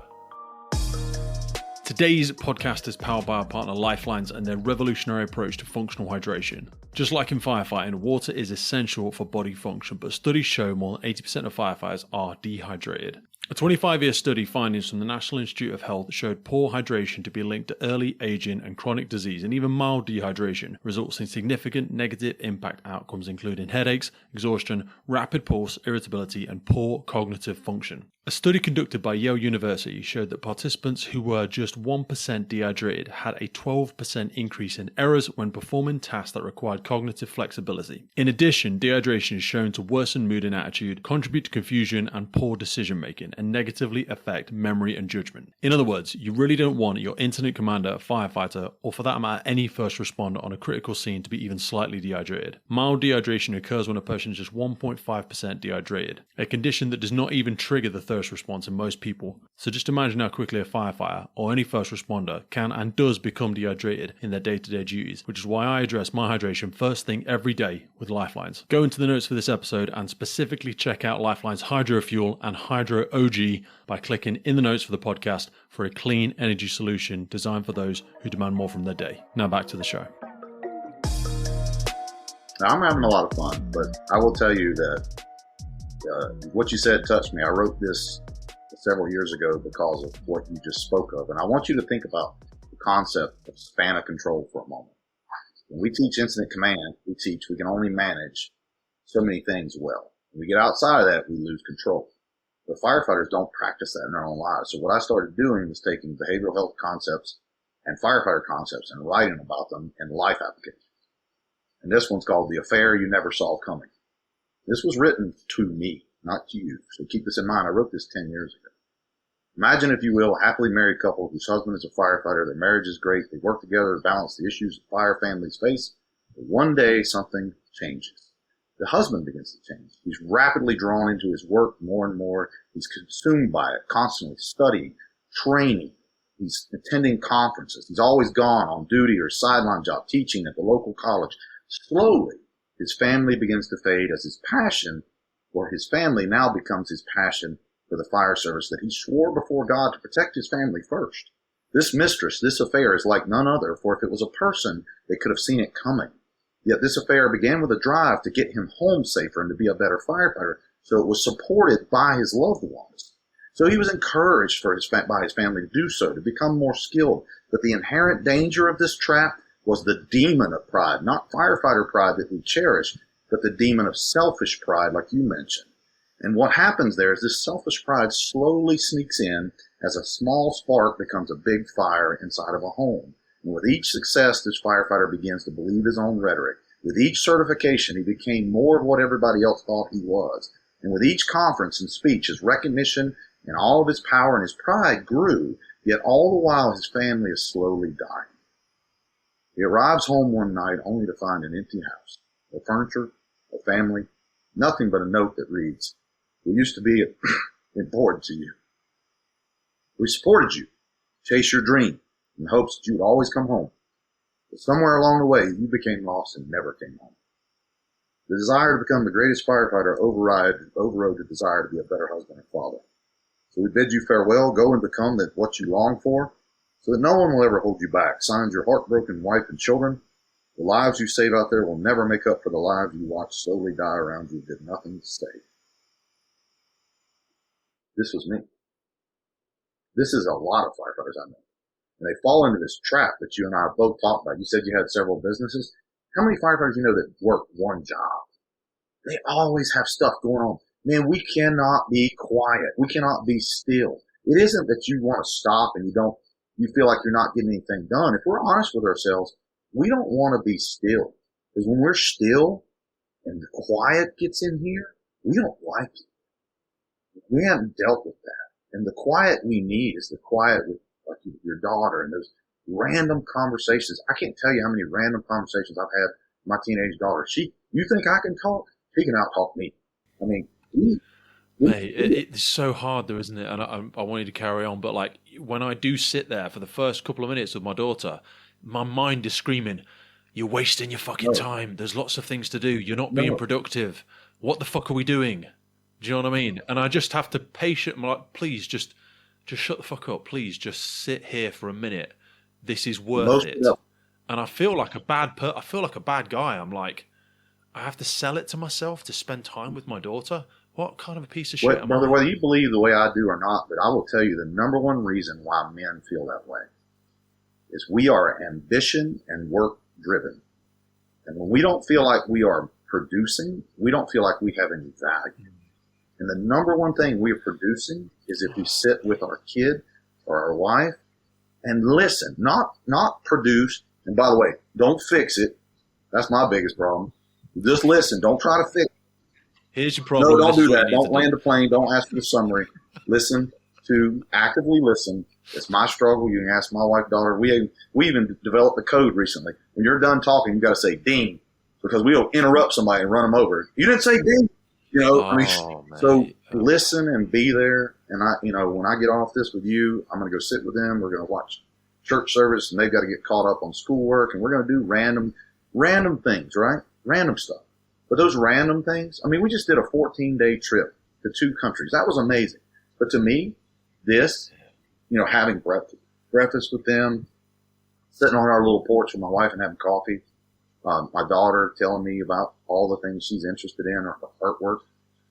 Brother, I got 187 challenge coins on that wall from places I've been. I've got several hundred hidden away.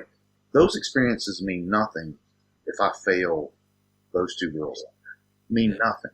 I've got to make sure that they're successful. That same stress you carry as a company officer, where you're worried about your guys and all that, it should be based on the value and the stress that you carry for your family. If you carry that and say, I want my family to be successful and significant, then I'm going to do that for my guys, then it kind of marries together well.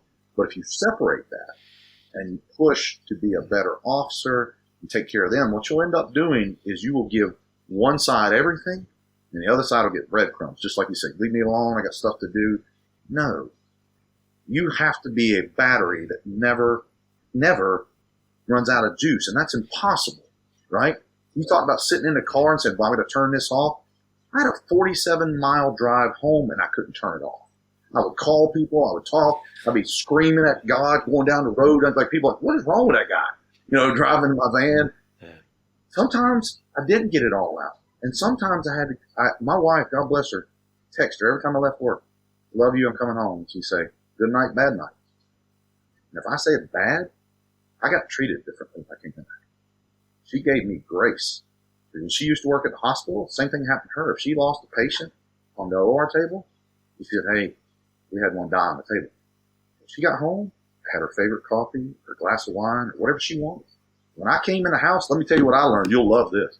Biggest mistake I ever made. Come in the house, start fixing and doing stuff. Nope. You don't freelance on the fire ground. She told me I was freelancing on the family ground. I come in now, I report to command. I say, what you need? Yes. What can I do? And that's simple. Because she's been running this house without me. And I show up and go, I'm going to help. No, I'm not. The best thing I can do is see what she needs. And if she tells me to go sit with Emma, you go sit. Yes. Yeah. We have a little box at the end of our counter. It's a big counter in the middle of our kitchen. Keys and phones, probably like a lot of families, they go in that box. And then I sort of stand one side of the island where the door is, and my wife's the other side of the island. She's either doing something or she's juggling the kids and the dogs and the horses and blah, blah, blah.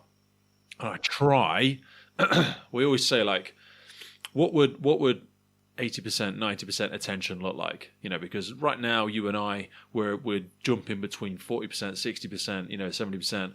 That being present, looking each other in the eye and saying to her, how are you? You know, let's start from here. Let's start from you and me, and let's expand out from there.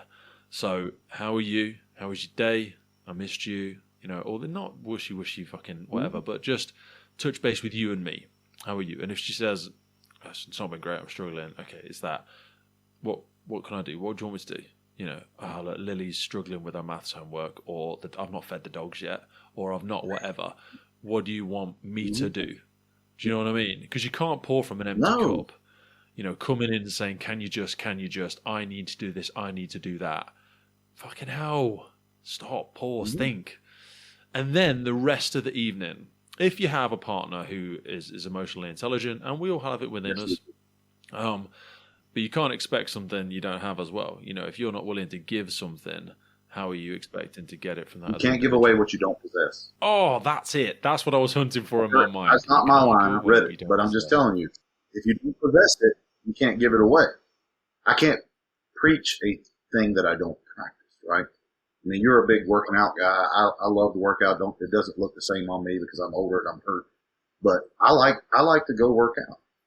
But it didn't do any good to tell my guys to work out if I was sitting there gaining weight and not doing anything, right? And if I want to give my attention to my family, first thing, get rid of that, right? Second thing, what you said. I really got to work to clear my head because I don't know any firefighter that don't go squirrel, ADD, constantly being distracted by all the noise, right? You got too many things that draw your attention. And my daughter, one of her kids shows, you'll love this. Little kid goes, hey, Mom, Dad, I figured out how your computer and your phone works. Really? What is it? Well, how does it work? Well, it makes a noise, and you run to it, and you look at it, and it tells you what to do, and you do that all day long. Oh, shit. And I went, oh, can you get off my toes? You just broke all of them. Can you not shine a light so obviously at my Let me hide flaws? Please turn off the flashlight. That's the thing, man, is if we're honest with ourselves like you and I are being right now, which hopefully will encourage someone else, whether they're struggling with fire or family or all that together. It's really human behavior. It's human nature. If we're willing to be vulnerable, we're willing to be strong, we're willing to be open. And you know what? Half the time, man, it's not what me and you say. It's the word you mentioned in the beginning about your daughter. Just being present. It really is. My dad says life's about showing up. Mate, and this is the irony of the podcast. Like, people think they come and listen, and I thought I started it. Well, you know what? I realized I was a better crew commander and a better watch manager than I was a firefighter because I cared more about the people than I did about the thing. And that's probably where the podcast ended up manifesting from, because some people some people ask sometimes, oh, can we listen to an expert on X or Y or Z? And I am interested in the thing. I'm very interested in the thing because I want to get better at it. I'm interested. I'm curious. But we didn't have any of this shit down to talk about. And this is where stuff always inevitably goes because I'm so much more interested in the why behind Andy. Because what you do, you could apply this same level of discipline, awareness, consciousness, perseverance to another discipline. You could have been a fucking police officer, a doctor, an accountant in another life. Do you know what I mean? But that's not who you are. That's what you do. Well, I'll tell you, every class I start, I'd say who I am. I give my 3-minute testimonial about my faith, my family, the fire department, how I messed that up. And I say the reason I do that is because the number one killer of firefighters is suicide. And I said we have the highest divorce rates, we have the highest depression rates, we're overachievers at everything. And I said, I'm not here to teach you about that today. But I do have a private ministry helping people with that. And I always say, you want to talk more about that, I'm free after class. Every class, somebody has talked to me, Pete, 2 times. I did not say that. I was off my game, was off, teaching with someone else, and I didn't say. Those 2 classes, 2 individuals blew their brains out that were in the room. Now, if you don't think you and I carry weight as dads, as husbands, and as crew leaders, you said it best. I realized I'm better because I care about them people. That's the problem I think that's missing is guys don't go, hey man, I know we got a lot to do today, but how was your day off? How's your kids? I know your wife's struggling with sickness or, so-and-so just got back from the dreaded COVID or whatever. How you doing? Because if you don't think that stuff affects them on their day on duty, when they had a terrible day off duty, then you're just employing robots and you are living in the dark. No. So that's what I try to focus on is if you do that with your guys and your gals as you call it a crew manager, watch leader, they will have your back no matter what because he went over and beyond for my kids, for the world. That's the difference, man. Mate, one of the frustrations of one of my, in fact, a couple of my group commanders, station commanders, they've had frustrated with me time when we're sitting having a leadership meeting, and I don't know some of the procedures. I'll be honest, I don't know some of the policies certainly, and they get really annoyed at it because they have a fear, and I get it, and I do need to get better at that. They have a fear that if you have a big disciplinary process, if you have whatever. I'm worried you're not going to deal with it properly. And I've always said, look, if I have to have a piece of paper between me and Andy, our relationship has failed. And you know what? If I need it, I know where to find it. And I can pause for a second and I'll go and reference it and make sure we deal with the thing properly. But I'm not going to face 80%. I'm not going to put 80% of my time into learning the policy. It's a bit like I'm saying, Andy, I'm going to spend 80% of my time sharpening my knife in case you and I need to have a fight. Well, it's more likely we are going to have a fucking fight if I'm spending 80%. If I spend 80% of my time focused on our relationship, it's much less likely I ever need to get that knife out of my pocket. I don't want to get that knife out of my pocket. If you say, right, let's have a knife fight, I want to spend 20 minutes going, fucking hell, okay, I don't even know where my knife is. I haven't fucking got it out in years. Yeah. I know it is a potential. You spoke about the difficult team that you had. It's an option. We may have to get it out at some point, but I want that to be so far down the breakdown of our relationship. I don't want it the first thing you step out of line and I'm like, right, get you up against the wall with a fucking policy. You know what? And that probably makes me a bad manager. Hopefully makes me a better leader. And that's not for me to say, that's only for the men and women that I work with to give their thoughts and opinions on that. But I do worry about that, certainly with the cultural energy that's happening, certainly in the UK Fire and Rescue Service. We are losing psychological safety in a lot of our organisations because people are so focused on policies. And this is why the podcast is remotely successful, is because people are craving for authentic conversation. Because if anybody speaks publicly now, they're like talking like a fucking robot. And it's like, what's this shit? That's not a human being. Who is this person? Andy's there pretending he's perfect. He's not fucking perfect. I know Andy. I've worked with him. The dude, man, he's usually hilarious and he speaks about his wife and his kid, and that dude's had some setbacks. He's had some personal challenges. He's not perfect. Neither am I. And you know what? That's fucking true. It's honest. I think what you said, though, remember this, though, about managers and leaders. Number one, managers enforce rules and leaders enforce values. So don't get hung up on policy and procedure. But the other part of it, that's Ken Blanchard. That's powerful. Well, that's I'm gonna Ken have to write Blanchard. that That's down. not me. The other one is this one. And I love this because I worked with a guy who was all about relationships and not about policy. And when we were at the station together, they said, I see how this works. One of you keeps you laughing. The other one keeps you employed. One of you knows every policy. One of them can't find his policy book. And that was the way it was. It's like he knew if he got in trouble, he'd go, hey, Andy, what's the SOG for this? And I'm like, it's 208.01A. He's like, how do you know that? It's like, you don't want to know. I spent 18 months learning it. That's how I know it. I know it because it hurt. But if you want to summarize all of our issues when it comes down to managers and leaders, there are too many people that focus on program and policy level, but they never start with the person. If you start with the person, and in the background, the policy is like the principles of the organization. If we stay principle based, we never have to get into those rules. But in the background, I know those rules are there. We don't want to go there. But I know, like you said, I know where to look. I may not know them by heart, but if I know that person's heart, then I'm more likely to be more successful. It's relationship based. This is why I don't agree with a lot of this buddy boss stuff. You can't be their buddy and you can't be their boss.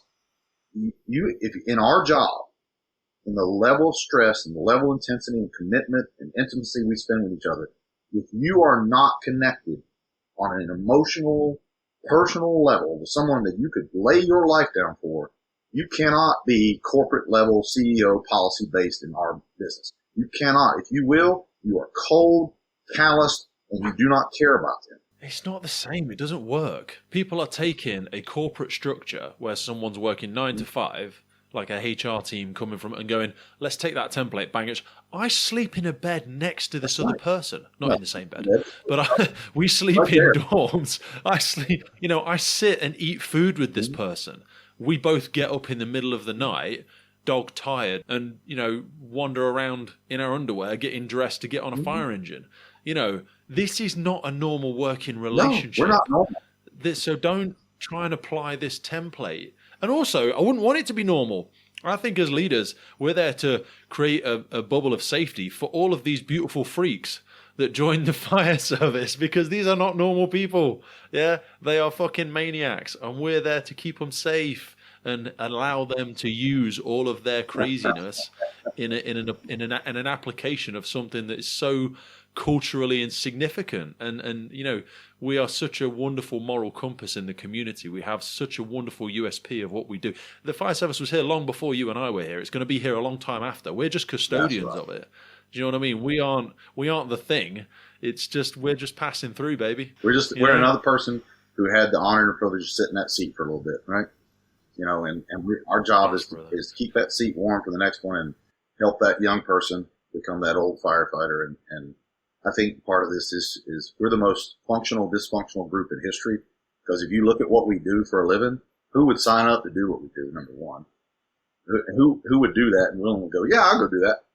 And number two, the fact that you want to be in that environment says that you have a need to serve. You have a need to be around people, that whether you believe like I do or not, you care about people, right? Or you wouldn't be there. A lot of guys get in it because of the rush, the adrenaline, but in the end, they want to save that little kid. When they're doing CPR on an infant, they don't want that infant to die.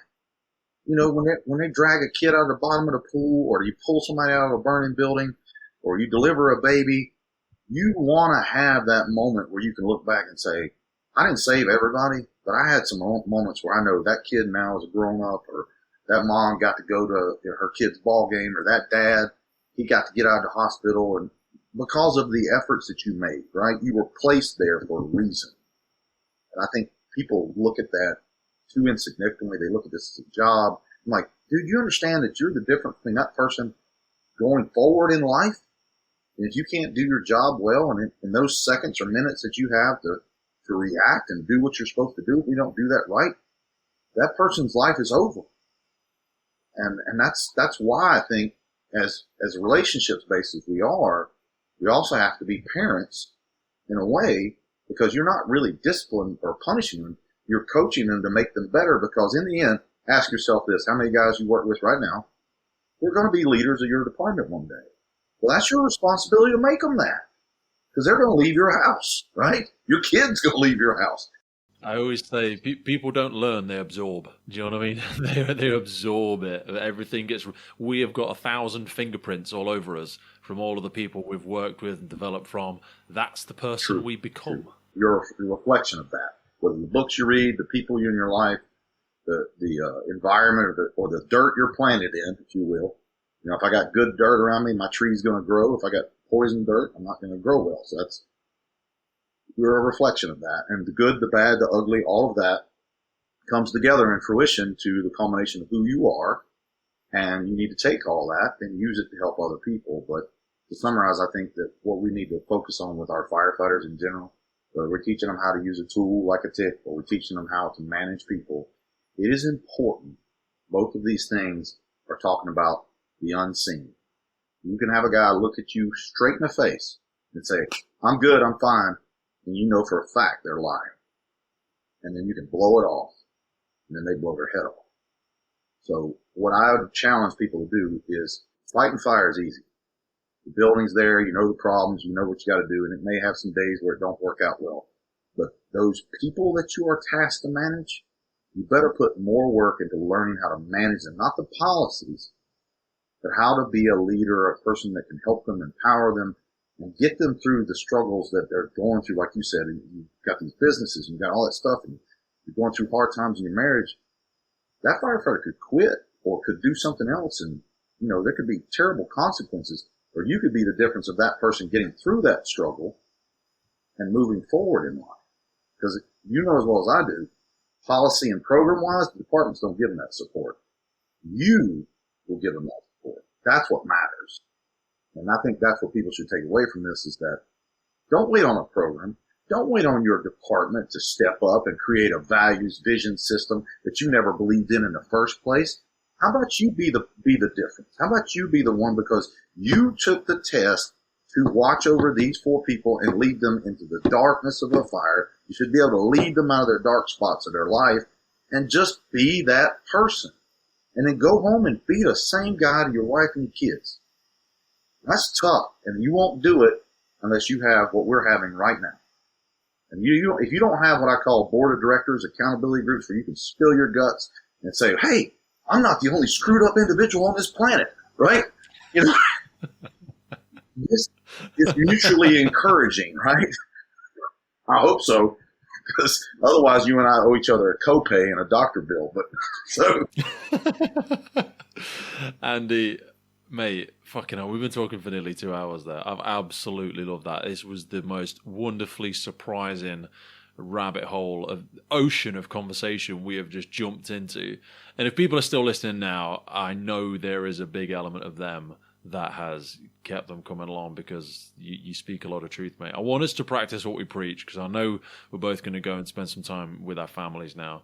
Mate, thank you so much for your time today. We are going to, as promised earlier, everybody, if you just look under this episode, you'll see a link to Andy's LinkedIn. You'll see a link to his YouTube.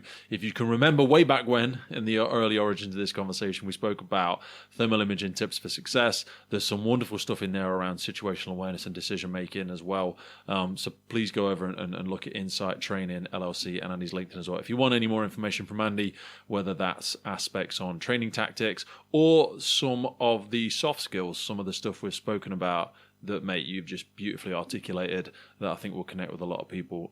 Please go and check it out in the notes. Mate, thank you so much for your time today. I really would love to, in 6 or 8 months' time, come on and maybe have another conversation about something. Who knows where it will take us. Just, hey, before you go, just take this one note right here, because I want you to understand this. It says, retired, under new management, see wife for more detail. You're going to have to send me a link to that. I need to get you want that appointment, you're going to have to schedule it now. Oh, right. I'm going to stop us there, mate. The Firefighters Podcast was created to recognize, acknowledge, inspire, and hopefully even motivate these incredible individuals who have chosen to be part of the first responder community. Our driving purpose is to create a legacy resource for the current and future generations of firefighters and first responders. We get some incredible feedback from listeners and guests. And as the podcast grows, our desire to create longevity and sustainability means that we are asking for the support of our listeners. If you want to support the podcast, if you want to get discounts to our merchandise, hoodies, clothing, coins, patches, tallies, and also access to all of the incredible documents get shared with us from our podcast guests and sector leaders, then please head over to our Patreon page, and for just £3 a month, you can support the future of the podcast. Please finally hit that follow, subscribe, or rate button on the platform you're listening, and wherever you're around the world, please support your emergency services responders, and thank you for listening.